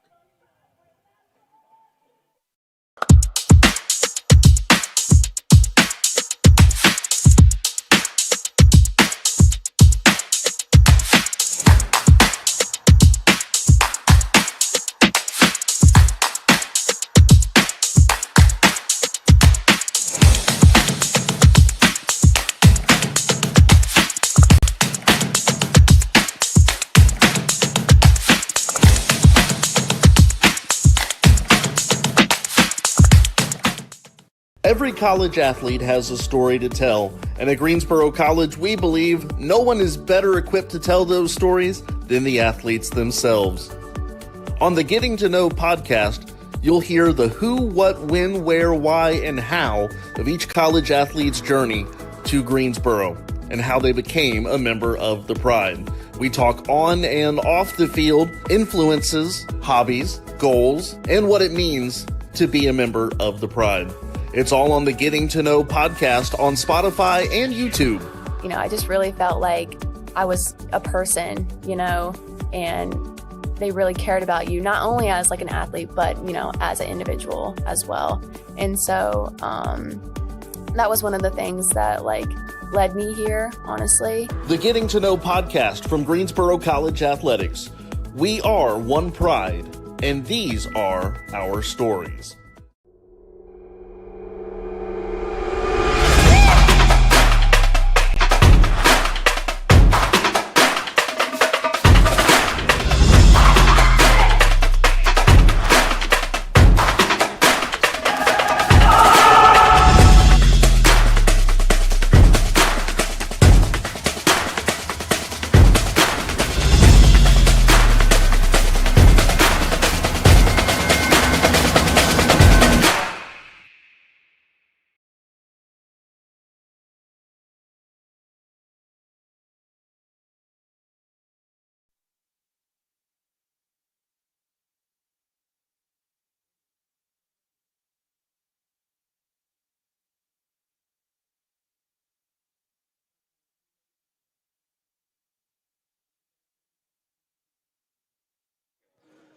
Halftime here at Pride Field. Greensboro leading North Carolina Wesleyan 1-0 the score on Cameron Marcondes' first goal of her collegiate career. Again, obviously you heard the excitement there from the fans, from the teammates, and certainly a situation where everybody knew that was a long time coming. And we welcome in our athletic director and our analyst here for the second half, Jerry Fisk. First off, a huge weekend here for Greensboro, but let's talk about what we saw first half first, and then we'll go big picture here for the athletic department. For the Pride, it's very simple. You win and you're in, and so far through 45 minutes, they've taken care of business. And I think the big thing for me, Jerry, after a couple of 1-0 losses, the offensive pressures that we're applying right now, I think, is a huge plus. Oh, for sure. Thanks for having me today, Kendrick. I thought it was a good half for the Pride. I'd like to see us take a little more advantage of some of the chances that we had, but for the most part, we controlled play. Wesleyan and North Carolina Wesleyan had a few counterattacks and a couple dangerous chances, but we had a lot of opportunities there, and if we keep the pressure on them, you got to believe we're going to put another one in the net at some point. So for Greensboro, looking to lock their spot in the tournament. They can do that today. And the big thing is, depending on what else happens, they're not out of a hosting opportunity by a long shot. Right now they would not be. They're currently in the 6th spot, but still with everybody else still to play 2 games, Greensboro will have 1 left after today. A lot can happen in the standings. Oh, for sure. And I mean, coming into the year, Coach Johnson was really excited about what he had, but he also knew that he had so many new and fresh faces, so many freshmen, that, it's an adjustment. It was an adjustment when I was playing to adjust to college, even though you're a really good player in whatever sport it might be. To do it at the college level with the college pace and the length of the college season and the rigors of classes and on your body, and frankly, mom's not there to make sure everything works right and those kind of things. It's an adjustment. And so to be in this spot where we're right now sitting in a playoff spot and we can lock it in and we could potentially move up a little bit further, I think we have to be excited, because when you're playing as many freshmen as we are, the future could be really bright. Absolutely. And you mentioned them potentially locking things in. They're not the only team. Men's soccer can do it today as well. A few more moving pieces on the men's side than the women's side, but still there is a chance for them to clinch their spot today. And then football, of course, the first night game for football in the history of Pride Field. Just a lot of big things happening here today on homecoming. Oh, yeah, a great day. Men could actually lock in a spot before they kick the ball, I believe. I think you're right. I'll have to go back and look at the notes, but yeah, I believe you're right. I think as long as SVU doesn't get a win today, we'll be locked in before we start. But yeah, really impressed by what all of the teams have done this fall. We haven't even mentioned volleyball, who's I don't know what they are, 21-2. 21-2 after last night's win. Yeah. Yep. So tremendous. A lot of things going on, and you mentioned today a lot of good stuff today. Homecoming Saturday, we have the triple header with women's soccer, men's soccer, and then football. At halftime of the football game, we're going to bring out the Hall of Fame inductees from last night's induction. We're going to recognize the first Greensboro College team that ever made it to the NCAA tournaments, which is the 1975 golf team. And we've got the homecoming court announcement. So it's the whole day is from now until 9:30. Hang around, and you're going to see a lot of good stuff today. Yeah, we'll be talking about the Hall of Fame stuff from last night as we work our way through into the second half. And just to kind of clear things up from the soccer side of things, Southern Virginia and Pfeiffer got underway about 30 minutes ago. We'll get you a score update. Pfeiffer with a 1-0 lead about midway through the first half. So, they could very likely take care of business here or have business taken care of for them, if you will, before they even get started today. Yeah, that's I know that they're going to come out and we're going to battle a very good North Carolina Wesleyan team on the men's side as well. And I don't think any of us would mind having that playoff spot clinched with the tremendous turnaround that men's soccer's had this year. To have that locked in with 2 games to go would be special. Quite an accomplishment by Coach Weinshank and the boys. Absolutely. All right, 3 minutes left in halftime. We're going to step aside. When we come back, we'll get you set for second half action here on the Greensboro College Sports Network.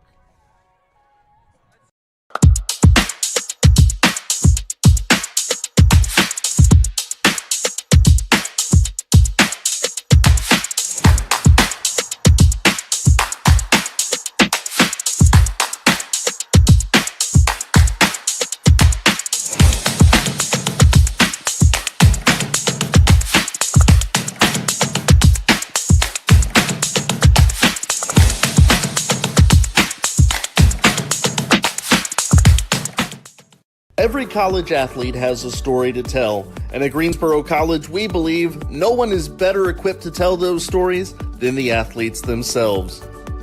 On the Getting to Know podcast, you'll hear the who, what, when, where, why, and how of each college athlete's journey to Greensboro and how they became a member of the Pride. We talk on and off the field, influences, hobbies, goals, and what it means to be a member of the Pride. It's all on the Getting to Know podcast on Spotify and YouTube.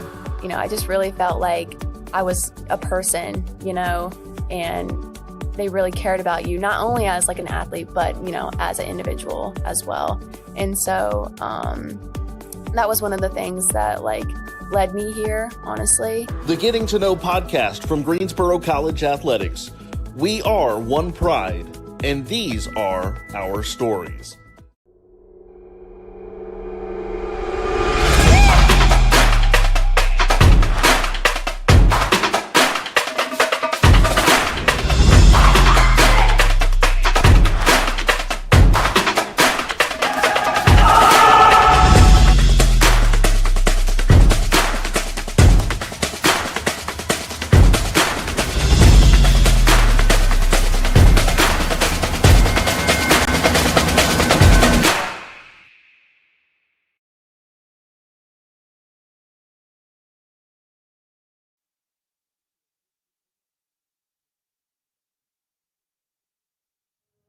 My OCD doesn't.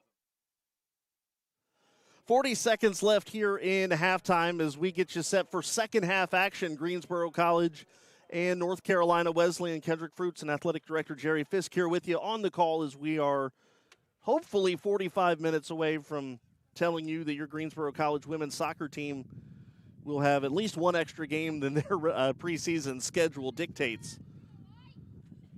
45 minutes in, 45 to go, and Jerry, what do you see? What did you see in the first half as far as any adjustments that maybe Greensboro needs to make, or things they just need to continue doing in the second half? Yeah, I think there's a lot of good things to continue doing. I think one thing they had some opportunities where they received a long ball into the attacking third, and they didn't have a great first touch. A lot of turnovers on that where they were in a dangerous spot and just didn't control the ball and then move it. So I think Coach Johnson would like to see them improve a little bit on that in the second half. Foot race for it. Allison Mann blocking out Whiteside. It's going to go over the end line. And it'll be a goal kick here for Hansen. I think one of the things that this sounds, really simple, but just looking at how good the offensive looks were for both Marcondes and Abby Lush in the first half, I say keep feeding them. Oh, for sure. For sure. Marcondes finally broke the seal and almost had another one 2 or 3 minutes later. And, she's too good to score one and things like that. And she's going to get hers, and might be nice to see her get another one here before long. Wesleyan working with it just shy of their offensive zone. And, Jerry, I'll clean up what we were talking about as far as the scenarios go for men's soccer. So we almost had it right. SVU has to lose, and we need a point over the next two games because there is a scenario where there's a three-way tie with SVU, Brevard, and us, and we would be the odd one out of that situation. So we need a point, and then we're still cheering for SVU to lose today, which they are currently. Right. Yeah. I mea culpa on that. I should leave the sports information due diligence to the sports information professionals. Well, in full disclosure, is Wesleyan with a corner here sent in the front of the box, header missed, and Greensboro to clear. In full disclosure, I missed the three-way tie scenario at first as well. So when I reached out to Coach Weinshank a couple of days ago, he tipped me off on that as well. So it's both of us. We both swung and missed at that one. Well, at least I've got good company. Wesleyan with it. Long feed to Hansen, but right to her. Easy save for Cheyenne. In fact, that's her first save of the game. Yeah, first half, even the dangerous chances didn't result in tries on goal for North Carolina Wesleyan. So good to see her play the first one so well. One thing for NCW, a couple of those opportunities you mentioned, Jerry, they're getting a lot of air on it. especially right around the box. I don't know whether that's intent or not, but just certainly a lot of everybody looking up at the sky waiting for it to come down. Right, yeah. There were definitely some sky balls out there. Foot race here. Here comes Kendall Cam. This could be dangerous from the right-hand side. Tries to chip it in to Marcondes, but instead sent out of bounds. And Greensboro will have a corner kick here. Let's see what they do here. There have been several times where Coach Johnston has sent somebody to play it short. Looks like they're going to actually serve this in the box. This will be Greensboro's 4th corner kick of the game. 41:50 to play in the second half. This one sent in. Header opportunity for Robinson, but instead the ball falls into the arms of Walls. Robinson was behind the goalkeeper Walls in case the pass went up over her head. This one punted high from Walls, taken there by Whiteside. They're trying to push the issue up the near boundary, and it's going to go to Whiteside. Could be an opportunity, but Rosie Tagg, showing off her speed, will intercept and tries to clear it, and will out of bounds. It was great defending by Rosie there. She was a little bit out of position in a chase position and got in front of her and got it out to the sideline. Jerry, I'd love to talk a little bit about last night in the Hall of Fame. The way the action's been here, we may have to break it up, but I promise by the end of the second half we will have fully had that conversation. As Cam misses on the clear, now recovers and sends it out. But just an awesome night yesterday, recognizing the greatness and the storied history of Greensboro College athletics, and it was neat kind of seeing past and present intertwine as they did last night and they will today as well. Yeah, for sure. It was great. We put 4 individuals. Reggie Corentang from men's soccer, Roy Tesh from football, Tracy Commune from swimming and cross country, and then Coach Steve Johnston, who coached the golf team, and he actually, many of you may not know this, he led women's basketball to the NCAA tournament in the early 90s. And I'm going to interrupt you just for one quick second. Long feed up ahead to Robinson, and that goes out of bounds over the end. Yeah. Yeah, to put those 4 in, and then the 2009-10 softball team. It was a great celebration, a lot of fun, had by all. We took over the CAF and made it look fantastic, by the way. Thanks. Yeah, it looked good. We had that was an all hands on deck, and there were a lot of people that put a lot of work into that, including yourself, who served as a very professional MC that led us through the evening. So it was a fun evening. I know how to read. That's really the only qualification I had to have is I know how to read. That's funny. Here comes North Carolina Wesleyan sending it up into their attacking zone. Only person there is Allison Mann. She'll send it back to Hanson. And Hanson back to Mann. To Tagg. Turnover. Comerford sends that one in on the front, and a header opportunity missed there by Wesleyan. They whiffed at it, taken there by Scherber, and she'll send it. I don't know if it went through the uprights there or if it just missed, but the field goal attempt was no good. Yeah, that was dangerous. That was dangerous. Yeah, turnovers in your own end, not the recipe for success. But tell me a little bit about kind of the Hall of Fame process and the nominating committee and how all that works. Yeah. So anyone that you'd like to see nominated, we have a nomination form on the website. We have a great committee. Myself, not an important part of the committee, and Stephen Weidenhouse, similar. But then we He's have. He's not here to defend himself. That's not fair. That's all right. But then we have former AD Kim Strabel, and legend and former coach Gene Loico, and then Jenna Miller, and you put them all together, and and we have a long list of deserving people. Always looking for more nominations, but I was really excited with how things came together. Free kick coming here for Wesleyan on the foul. I believe Shea Brennan called for the foul.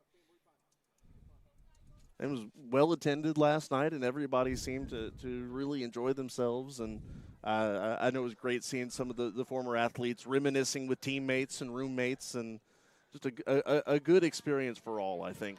Well put together last night, and you guys deserve a lot of credit for all that. Thank you. Well, yeah, we had a lot of fun. It was fun to see the softball parents. Oh, there's an opportunity here at Schur. And the rebound. Oh, did Hanson get a hand on that? I think that may have hit the outside of the frame. Oh, my goodness.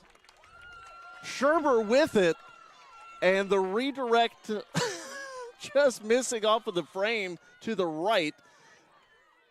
Greensboro made Wesleyan sweat some in the first half, and right now I think it's Greensboro who's perspiring as Wesleyan has a couple of scary opportunities here in the early part of the second half. Yeah, that was really dangerous, and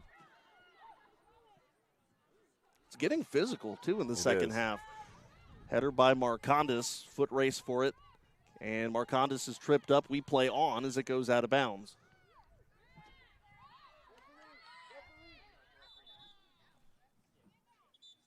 And there's a North Carolina Wesleyan player down in the middle, just shy of the center line. So while they're being attended to, we can keep talking about how things went last night. You talked a little bit about the process.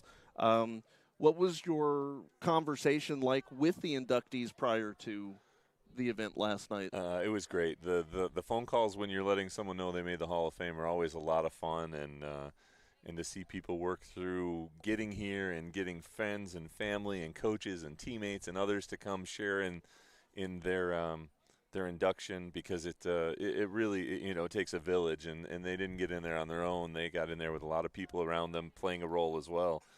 And so reached out to them and work through things and get their speeches and work through all the different pieces, and it culminates in a couple hours of fun like last night.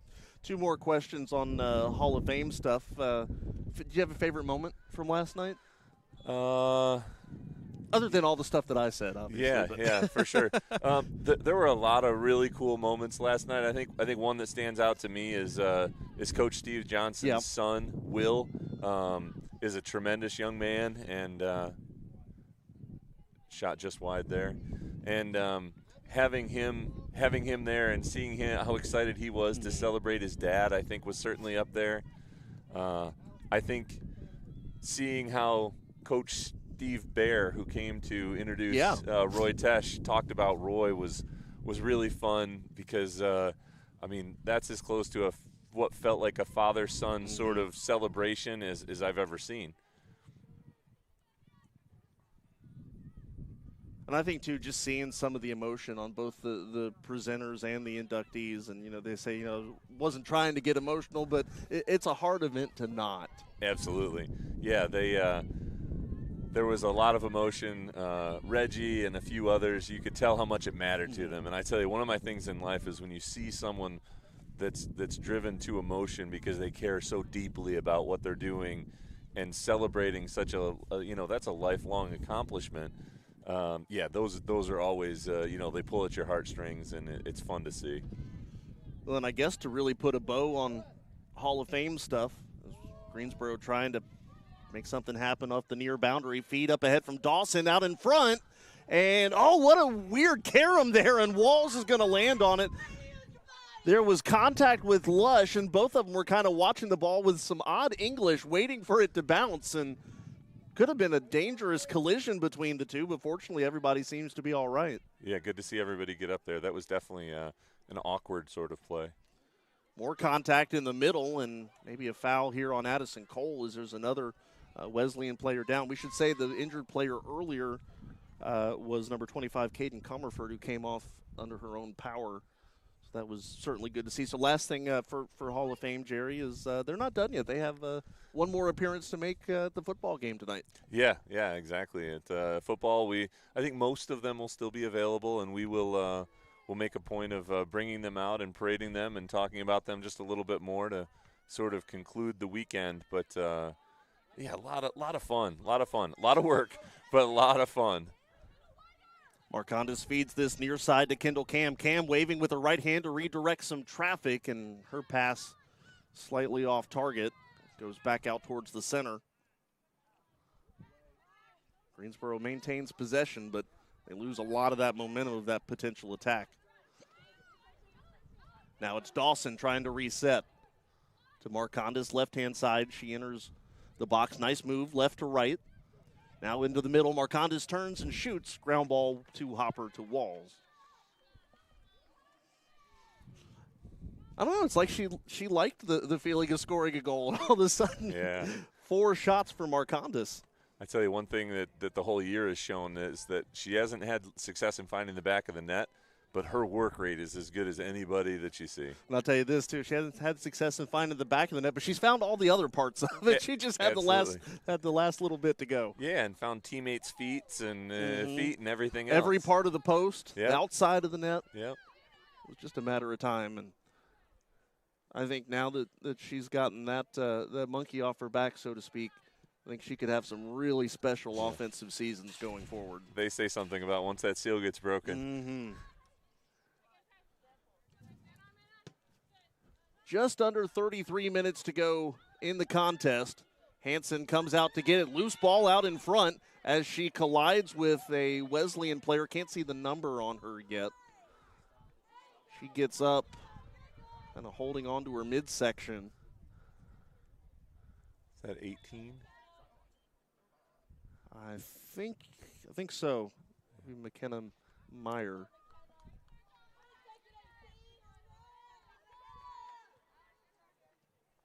And it will be a goal kick here for Hansen. Kind of a knuckler up ahead to Peyton Staub. Now to the near side, kept in play by Whiteside. Well, one good thing about Greensboro, and obviously we talk about the fact that they have struggled at times offensively this year, but their backline play has been incredible all season long. And, you know, if you trust anybody to make a 1-0 lead stand up, I think it would be this team. For sure. Allison Mann has been so clutch in the back end of the defense. And then we've gotten goalkeeping play throughout the year. So, yeah, they've been stout back there. Sent to the near side to Whiteside.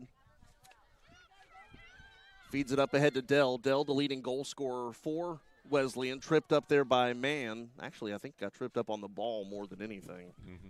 Goes out of bounds. A throw in coming from Whiteside. Now battling for position with Tag. They both collide and go down at the end line. Tremendous shielding of the ball by Rosie. They know football doesn't start for another 5 hours, right? Yeah. Yeah, she shielded so hard to make sure that ball got off the end line, so we got a goal kick. And, you know, really that midseason swoon that the Pride had kind of killed their rankings a little bit. So it's kind of been a misleading story as far as what this team is good at, other than obviously good defensively. But you can't really look at their national rankings and get a good feel for the way this team has performed this year. Yeah. You know, they had that a little bit of a slump there where they're still playing hard but weren't playing really well. And it's good. It looks like they, to a large extent, they've worked through some of those challenges, which is fun. Scherber gets tripped up there.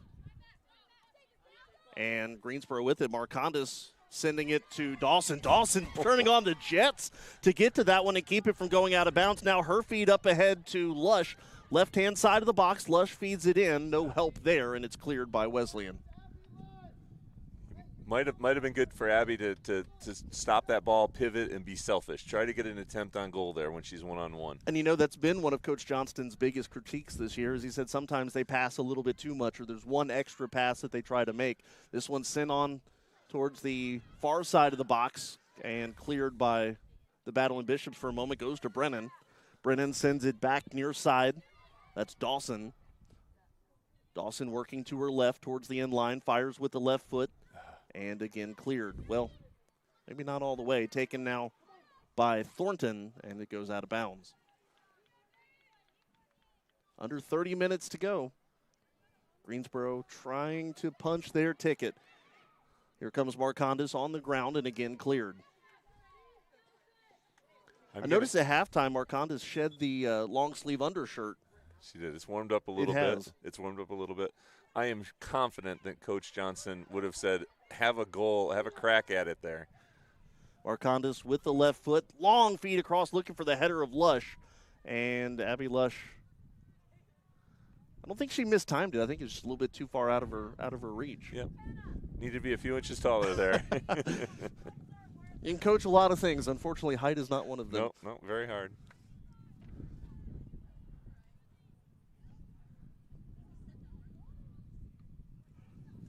28:50 to go. We'll certainly be keeping one eye on the game and another on the clock as we go. Robinson working far side, trying to shield the defender. Puts on the brakes, sends it over in the middle. That one caroming around. Lush will fire with the left foot, a one-hopper to Walls. Yeah, used her off foot there. Had a crack at it. Just hard in that situation to get a lot on it.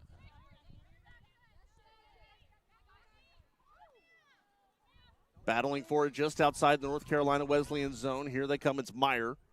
Meyer tripped up there by Mann. Looking for a call. Doesn't get it. Here comes tag to Brennan. Brennan winds up looking for Lush, but that's intercepted. Now, it's not been perfect today, but I think one of the big improvements from the last couple of games is the fact that they are connecting on some more of those mid-range passes. As here comes Marcondes working from the far side. It's going to be taken away. Oh, where are we? Robinson had it for a moment and sent back up by the Battling Bishops, fighting for possession just outside the Greensboro offensive zone. Taken there, Marcondes waiting on the bounce, trying to settle. She does. Now works to try to free up some space. Sends it back to Robinson. Robinson winds up, and another one-hopper to Walls. You know, any shot that we take, whether a good shot or not, that's a shot that Wesleyan isn't taking. So it's true. Longer the ball stays in this half of the field is beautiful. Pride have doubled up the Battling Bishops in shots, 10-5.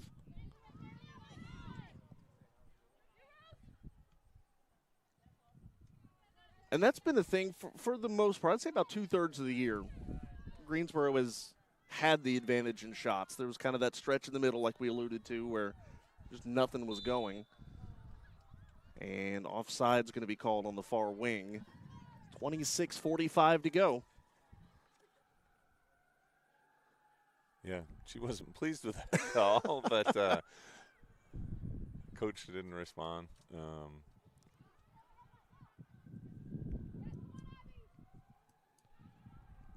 Lush trying to work down the far boundary. It's going to be sent out of bounds. Greensboro to throw in.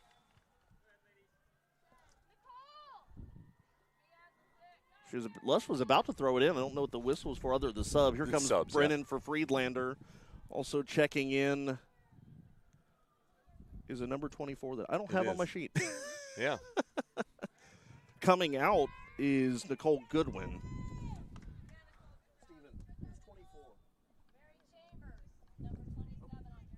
Thank you. Got some clarification. Mary Chambers, number 29 on our roster, number 24 on our field. So the throw in there goes to Greensboro. Kendall Cam working the far side.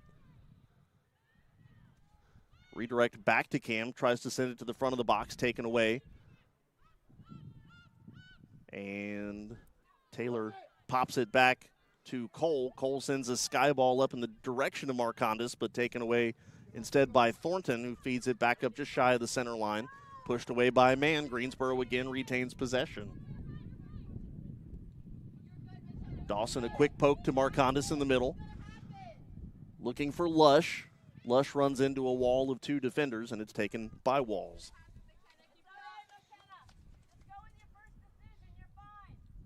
Hanson 1 for 1 on saves. Walls 8 for 9. She's been the busier of the two today. Absolutely. And we'll hope it stays that way Sure. for the next 24 minutes and 40 seconds. A collision there. Mackenzie Taylor and wasn't it 21. 21. Is that Sam Dell? It is Sam Dell, who has been shown a yellow card.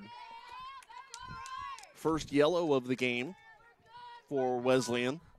I'm curious whether that was for the tackle or for dissension, because the tackle didn't look too bad. Yeah, I think it is for the latter. Yeah.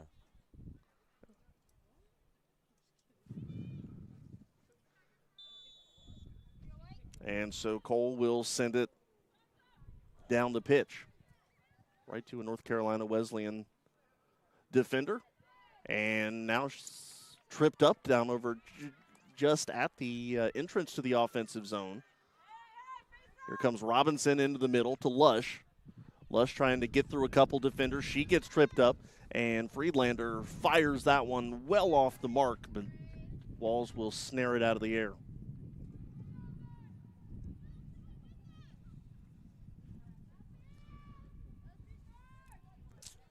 Jerry, let me ask you here, too. Obviously, a 1-0 lead is far from a safe thing. But as we start to get down, we're approaching 20 minutes to go here. As we start to get down to 15 and 10 and that sort of thing, you know, do you more so just try to bleed the clock and play keep away, or are you still trying to score that insurance goal? I think you'd love to get an insurance goal. At some point, you can make sure that you're just locking it down. But I think that's maybe in the last couple of minutes. Dawson trying to work back into the middle. Thought about passing to Marcondes instead. Thought about a shot in the middle for herself. Now sends it to Marcondes, racing to the end line. Didn't save it. I think this team is fast. That's one of the things that has helped Greensboro this year. Is there's a couple of times you say there's no way they could get to that pass, and all of a sudden they do. Right. It's Audrey Edwards getting her first action of the day as Kendall Cam will check out.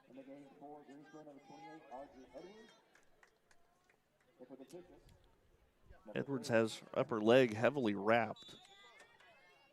She does. She's been nursing that for a while, and thankfully she's able to play. This one out of bounds right in front of the Greensboro bench.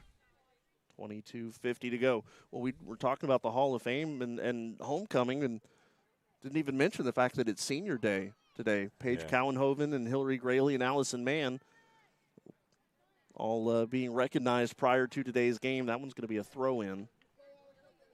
Yeah, great to see the three seniors. They all had a nice contingent of friends and family that went out with them, and it's a great group, and I hope they get to play a few more soccer games. Absolutely, and I think one of the other things too, and not to look too far down the road, is Marcondes is bumped there, trying to get past a couple of defenders. Now it's Dawson to Friedlander. She's got a little bit of space, and a diving stop by Walls. I don't know that ball would have scored had she missed it. I think it was outside the post, but still a good save nonetheless. Yeah, and earned a corner for the Pride. It's going to be Dawson on the corner. Greensboro's fifth. Dawson sends it in high. Walls going up to get that one. I tell you what, Walls, she let in one goal, but she's a long, athletic goalie who's made a lot of great plays today, and is not tentative at all in getting off her line and owning it. Yeah, 5'10" on the roster sheet. Tied for the tallest player on the Wesleyan squad. But, yeah, as I was saying, and not trying to look too far down the road, obviously you have this game and hopefully some postseason stuff still to come. But one of the things that just thinking about the fact that they're graduating 3 means that this is going to be a very veteran team next year. Yeah. I think it's a common thing that's said that the best thing about freshmen is they become sophomores. Yep. and we're going to have a ton of sophomores next year. Oh, here comes the foot race. Here is Abby Lush, one-on-one with the goalkeeper. Oh, Lush. Redirect, score! Friedlander.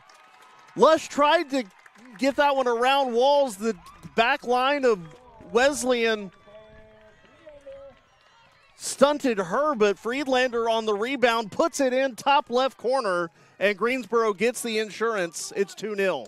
That was a tremendous effort by Abby Lush, and the ball came free, and Claire was in the right space at the right time and finished it in the upper corner. What a huge goal to make it 2-0 with just a little over 23 and a half minutes to go. Friedlander scored in the season opener against EMU and now scores again in the home finale of the regular season. Here comes an opportunity for Whiteside, and Whiteside kicks it off the football goalpost with 20 minutes, 30 seconds to go. Yeah, thankfully shot that over the goal, and now we get to play it out. That was a dangerous opportunity for them coming right back 30 seconds after our goal. For Friedlander this year, should mention that is her third goal of the year. That up ahead. Oh, Marcondes catching the carom there, trying to work her way inside of Thornton. Marcondes with the shot redirected by a defender out in front. Marcondes, I think, was close to yet another tally. just couldn't quite get enough separation from that back line of North Carolina Wesleyan. Yep. Yeah, recovered after one touch that she didn't possess really well and had a chance, but I think it may have been blocked by a defender. Speaking of one touch, here comes a nice relay of passes, if you will, from the near side to the far side. Blocked out in front there by, was that Cole? Yep, now the shot comes into Hansen, who works outside of the post and makes the save. Yeah, great job there by Cole to break that up and give us a chance to get our shape again. Under 20 to go.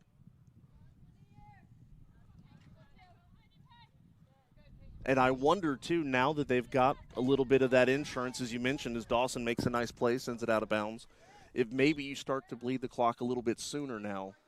Maybe. I think we've got to keep playing soccer. Oh, absolutely. But yeah, also good right here to see 25, see Comerford come back in after she came off. Absolutely, yep. Good to have her back out there.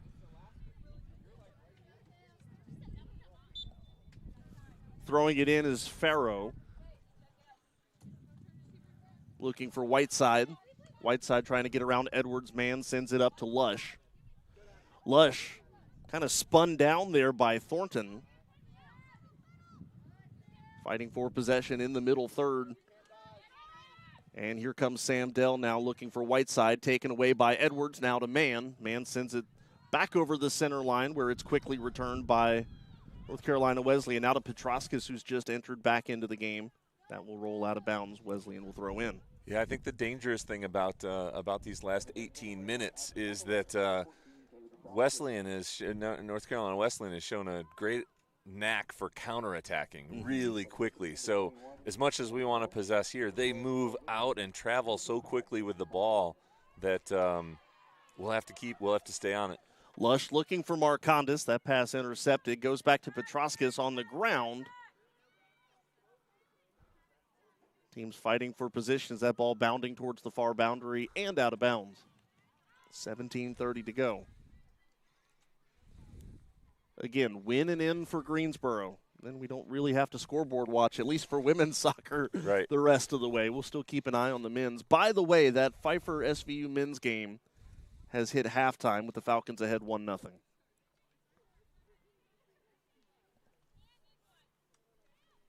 Again, on the men's side, a win and a SVU loss, or a point and an SVU loss, will send Coach Weinshank to the postseason. It'll be the first playoff appearance for the men's team since 2022.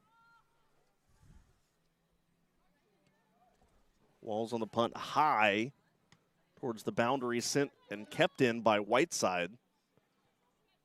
The ball goes into the middle of the pitch, taken there by Chambers, and now taken away by Marcondes to Lush. Lush zigging and zagging around some defenders. Pokes it to the side, Taylor. Now coming all the way back across to McElwain. Had a chance to meet her parents and grandparents yesterday. Really enjoyed my conversation with them. Slide tackle there. Comerford sends it out of bounds. That's a great job by McElwain to earn a corner here. And a stoppage. Substitution coming. Checking in Peyton Staub. And coming out is Mia Scherber. 16:09 separates the Pride from a postseason spot. And we've been talking about history, Jerry, with the Hall of Fame as McElwain sends this one on the ground out in front to Marcondes. Marcondes, the shot! Oh. Walls with a diving stop. That is the 6th shot for Marcondes today. Yeah, she's been very active. If you're curious, the season high is 7 from Shea Brennan earlier this year. Header there, Edwards and Whiteside. Whiteside possesses just in front of the Greensboro bench, now sent up ahead by Farrow. It's a foot race there. Allison Mann keeps it out of the way of Sam Dell. And settled by Comerford for a moment. Near side, McElwain crossing the center. And was trying to get one around to Lush. Could not do so. Friedlander with the cleanup. Now back to Friedlander. Good tackle there by Comerford. It's a hard landing. Yeah, she gets up holding her wrist. It goes out of bounds, and Edwards will throw in, looking for Lush. Lush fighting with Thornton. They both end up on the ground. And Friedlander sends it further down. McElwain will just watch it go over the end line. It'll be a goal kick for Walls. But to finish that thought, with a win today, Coach Johnston will tie Steve Allison for 4th on the all-time wins list here at Greensboro College. Oh, that's fantastic. Wasn't aware of that. How long does he have to go to get to 3rd? I could tell you. Give me a minute. No, that's all right. Kendrick, I assume that you have all information in your head at all times. So. I've not quite been here a year. I'm getting there, but I'm not quite there yet. You're doing great. You're doing great. Next Saturday, a week from today, I'll have been here for a year. Oh, excellent. And a whistle there. Offsides, perhaps? No, calling back for the foul. Yeah, Cole is down over there. Yeah. That's a year of wins for Greensboro College athletics. Always grateful for you. So let's look here at the team history. Yeah, so this will be Coach Johnston's 37th win today, and next will be Doug Shank at 40. So not that far behind the 3rd place. Oh, a header just over the bar. Good ball served in by Rosie, and I believe it was Marcondes headed it over the bar. Garrity's coming in, Taylor coming out. If you're curious, all-time leader is Ian Spooner with 56 victories. So currently Coach Johnston 20 away from the top spot. We'll hope we keep him around. Well, if results are any indication, things look good. This one goes to McElwain on the near wing, working towards the end line. McElwain sends this one behind the net and out of bounds, 13:20 to go. Shots go 16-7 for Greensboro, but I think the more interesting thing on goal, 12-1. Yeah, we've done a nice job of putting a lot of our opportunities on goal today, and Walls has lived up to her name. Well done. Thanks. Foot race down the far side. And I'll be honest with you, when they get to the far side, I'm struggling with these two-tone jerseys to see some of the uniform numbers, but they're great uniforms. I really like the looks of them. Mann tries to send things out of harm's way, headed right back into the front. Now to the near side, Whiteside all alone outside of the box on the right that sends that one across. Header out of bounds. Another, as you mentioned, a good look for North Carolina Wesleyan. Nobody was over here with Whiteside. No, there's a lot of pressure and a lot of bodies inside the 18, and our left back had sort of slid in, and yeah, 8 had oodles of space over there. She made a nice play into the box, and thankfully we ushered it off the end line. Whiteside with it in the middle. Feeds this one up ahead to Comerford. Redirect goes to Marcondes, now to McElwain. Back out to Marcondes, 11:45 to go. Marcondes on the ground will go to Thornton, who sends it back to Walls. Battle and Bishops have to reset, although Walls, I think, got it off the side of her foot there. It goes out of bounds. That looked a little like one of my iron shots. Didn't go the direction she was planning for it. How many of those are you going to have on Monday? Hopefully not. Hopefully got a lot of good teammates on Monday. Marcondes to McElwain. I think the return pass to Marcondes off the mark. Taken away by Wesleyan. Comerford sending this one up. A good ball up to Dell. Again, Dell, the leading goal scorer, fires this to Hansen. Hansen has it redirect off her shoulder, has to come out and get it. She will before Dell is able to put a rebound shot on her. That was a great through ball up to Dell on the wing, and yeah, you can see why she leads them in the goals. That ball was really well struck. Thankfully, it got Hansen in the chest, and she recovered.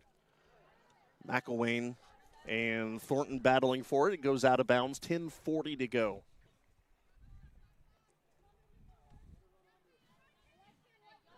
Women's soccer looking to start homecoming off with a bang.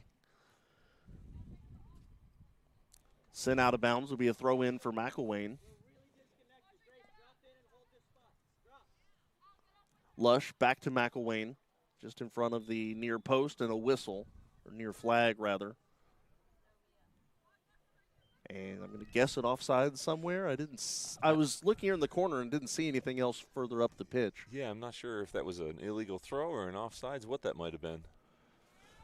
What it is a curling ball into the middle third. McElwain trying to quickly get it to Marcondes. Cannot get through Michaela Farrow.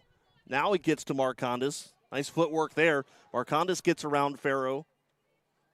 Well, once. Can she do it a second time? She does. Now to Friedlander. It's quite a dance they had going on there.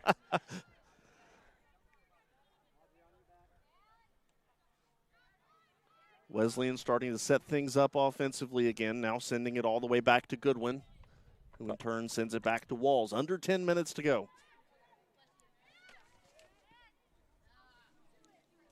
Edwards intercepts to McElwain. McElwain pushing this one, looking for Friedlander. Instead, Comerford with it. And this one's going to go to the near right flag. Dell is going to get there. What is she going to do with it? She'll send it out of bounds. 9 minutes to go.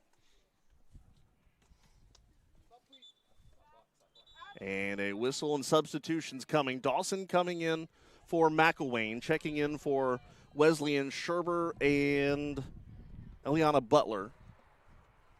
Coming out is Smith and Chambers. Would expect maybe those substitutions are a little more offensive-minded for the Bishops right now to keep pressing, since they need a couple here in the last 9 minutes.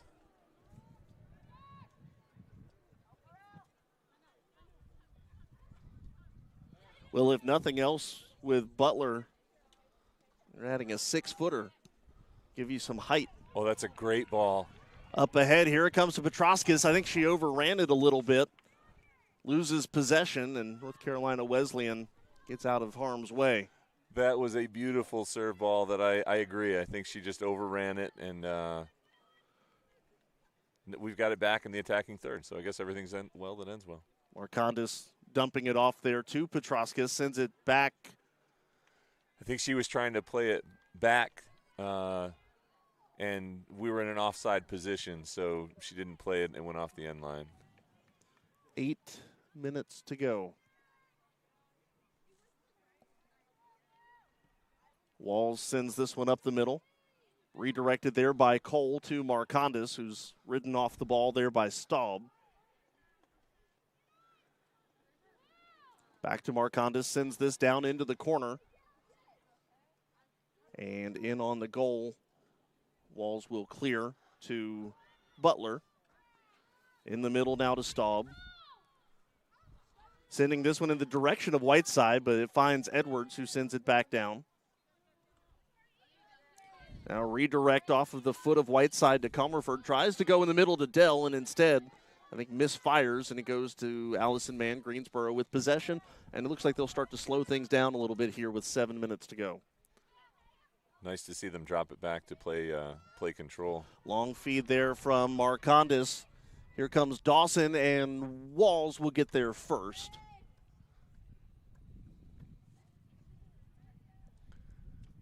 Walls on the punt. Friedlander on the header. Marcondes trying to time it. Instead, receives a shoulder from Farrow. Dawson has it taken away by Farrow as well. Back to Walls it goes, and again, kind of shanks that one, and it goes out of bounds. Another substitution coming. Robinson checking back in for Greensboro, and Lush will come out.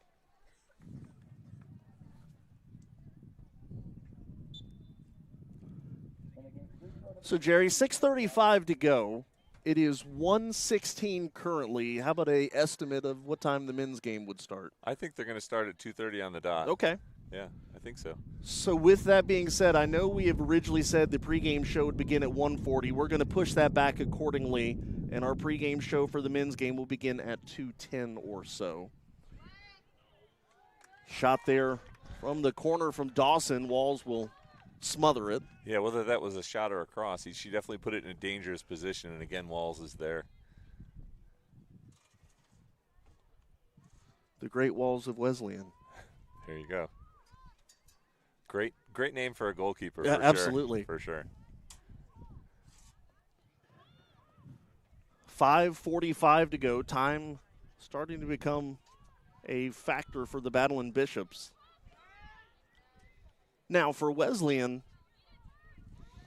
because we talked about the fact there are still quite a few teams in that little pod, this is not game over for them as far as making the postseason goes. They're still in a pretty decent position. Now, makes it perhaps more important to win the next game. Here comes Dell. Dell kicks that one off of Tag's head, and Hansen makes the save. The shot was not going to be on goal until Rosie redirected it unwillingly. Yeah, got her squarely in the ponytail and took a sideways spin. Thankfully, Hansen was able to play that cleanly. Robinson had it, lost it. Comerford sending it out of play. Under 5 to go. Edwards surveys, looking for Robinson, heads it into the middle. Marcondes with it, trying to keep up with it, too far ahead. And Wesleyan again goes on the attack until Audrey Edwards says no. Yeah, this feels like an opportunity for the midfield to really step up and help control the ball for the next 4.5 minutes.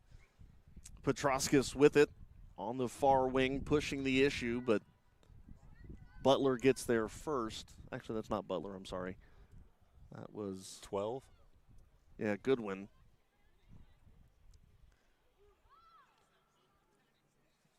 Excuse me, Garrity with it.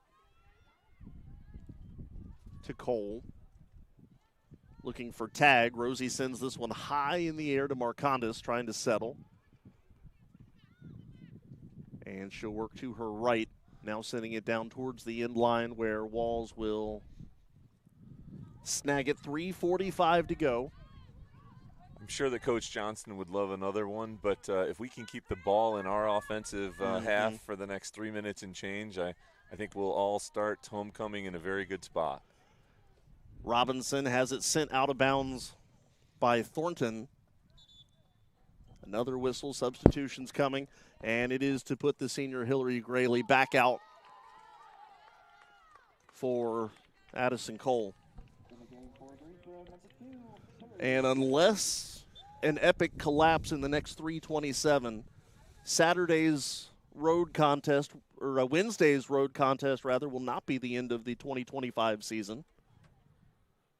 So good to see our seniors get another opportunity. As Dawson loses the handle, it goes out of bounds. Yeah. Sometimes you see a lot of emotion on senior day, and it's hard for a team to be focused from the beginning of the game. I will say we should be really proud of the Pride for how they came out and they had good focus throughout the game. Well, and I think part of it, too, as Friedlander sends this one in, I think part of it, too, is the fact that the veterans on this team came into this year with a plan and said, hey, look, we know what we were capable of from last year, and we're kind of disappointed about the way that last year ended. So I think this team in volleyball has actually been the same way, too. They've been focused about taking care of the job at hand and not letting too many other things get in the way. Yeah, agreed. 2:30. You can tell Greensboro not in a hurry. No. It does seem like maybe a little intensity left there for a minute.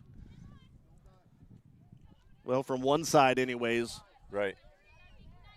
Whiteside looking ahead, trying to find Dell, or how can she get it to Dell? Instead, keeps it herself in the middle and hits this one on the ground.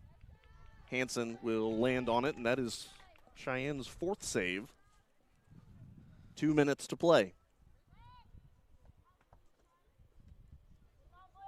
Hansen's punt high, just barely escaping the attacking third of Wesleyan, but Greensboro will cross the center line now. Marcondes sends it ahead to Petroskis, who tumbles over a Wesleyan defender as the ball will roll out of bounds.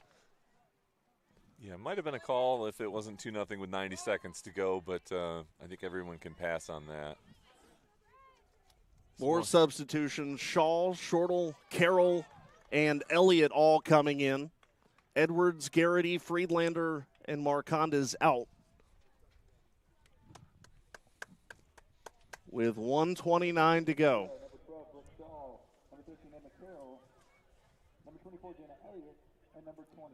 Butler, I'm sorry, go ahead. No, you're good. You're good. I was just going to say, it's good to see some of them get in that they don't get in all the time. Good opportunity for them, and, because you'll still be playing for seeding on Wednesday, it could be a good tune-up for a couple of those players who have not seen the pitch in a couple of games. Absolutely. Because you never know when you're going to be called upon. Obviously, you certainly hope there's no late-season injuries or something, but you can't guarantee it. Correct. Yeah, it's always next man up, right? Or woman up. 50 seconds remain. And sent out of bounds there by Allison Mann.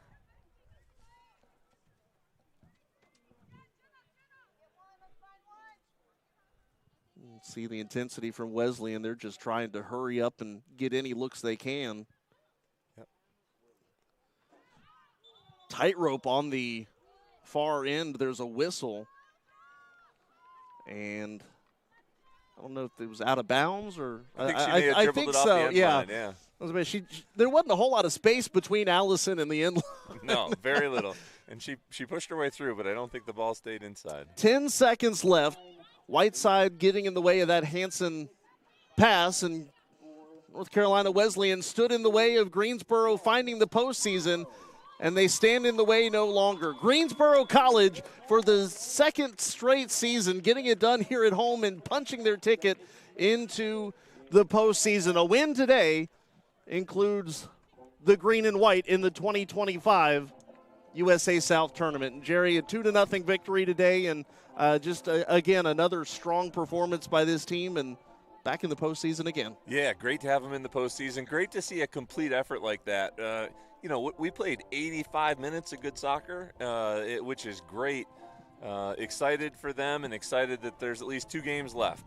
Absolutely, and obviously can't say enough about Marcondes and the way that she finally picked up her first goal today. But I think one of the other big things, at least that stood out to me, is the fact that, like you mentioned, they didn't settle for just the one, and they were able to come back and add another one late and kind of took the pressure off. Yeah, that second goal really helped make things a little more relaxed in the last, 30 minutes or so? Yeah, somewhere in that neighborhood, yeah. You look at the scoring summary. We mentioned the goal for Cameron Marcondes coming at 12:59 in the first half. Claire Friedlander's goal coming at 69:04. And Greensboro, they certainly peppered Walls today, and she did a very nice job. Gave up 2 goals and 12 shots, so made 10 saves. But ultimately, Greensboro finds their way into the postseason field again. And Jerry, I know we have a quick turnaround here before men's soccer gets underway. So just really quickly, your thoughts on today's game, and then maybe give us a preview for the rest of the day. Yeah.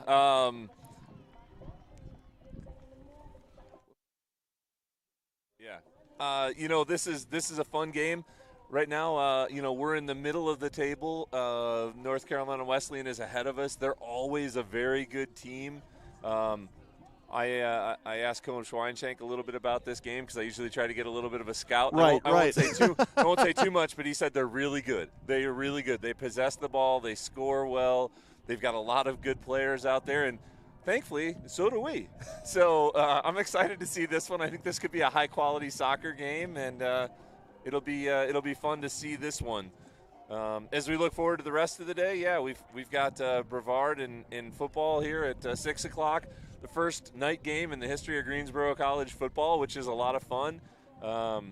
Thankfully, I forget his name at this point, but the stud running back from Brevard graduated. Mm-hmm. I hope he's doing well in his professional career, and I appreciate that he will not be running the ball against us today because he was very good. We're still going to have to contend with quarterback Ethan Beamish, though, who's thrown 8 touchdowns against us over the last 2 years. Yeah, they're still a very good team. The good news is we're playing really hard. I think if the Pride can find a way to take care of the football in the in the last game of the day, I think we're going to be in the game. Excited about a lot of what we've got going on. Well, one thing we know for sure is that women's soccer certainly got everything started on the right foot here today.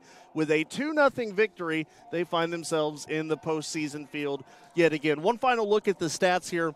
Leading shooter for North Carolina Wesleyan today was Dell with 4 shots, 2 on goal. 2 shots, 1 on goal for Whiteside, 2 shots for Sherber, and Comerford had 1 shot. It was on goal as well, and 2 shots for Smith as well late in the contest. For Greensboro, Marcondes, 7 shots, 4 on goal, including the what ends up being the game-winning goal, assisted by Shea Brennan, who had a shot on goal today. 1 shot for Kendall Cam, 2 on goal for Friedlander, including the insurance goal late in the game. 1 shot for Grayley on goal, 3 for Lush, and 1 for Robinson as well. And Cheyenne Hansen, when all is said and done, makes all 4 saves today. So we'll wrap things up on this broadcast. We will close this YouTube window. You'll open up the second one in, I don't even know, they haven't started the clock yet. Probably about an hour, I would in guess. About an hour. So yeah, we're gonna tentatively say we're gonna come on the air with the Pride pregame show at 2:10 for the second game today. Vance Ballard will be on the call. I'll be hanging out with him, and we'll continue to get you going with the Greensboro College homecoming. And again, women's soccer getting it done here today. 2-0 the final score here today. So a big thank you to everyone who helped put this one on, and Jerry Fisk, the athletic director, for hanging out with us here in the second half as well. Final score one last time is Greensboro College taking down North Carolina Wesleyan. Well, hang on just a second. Before we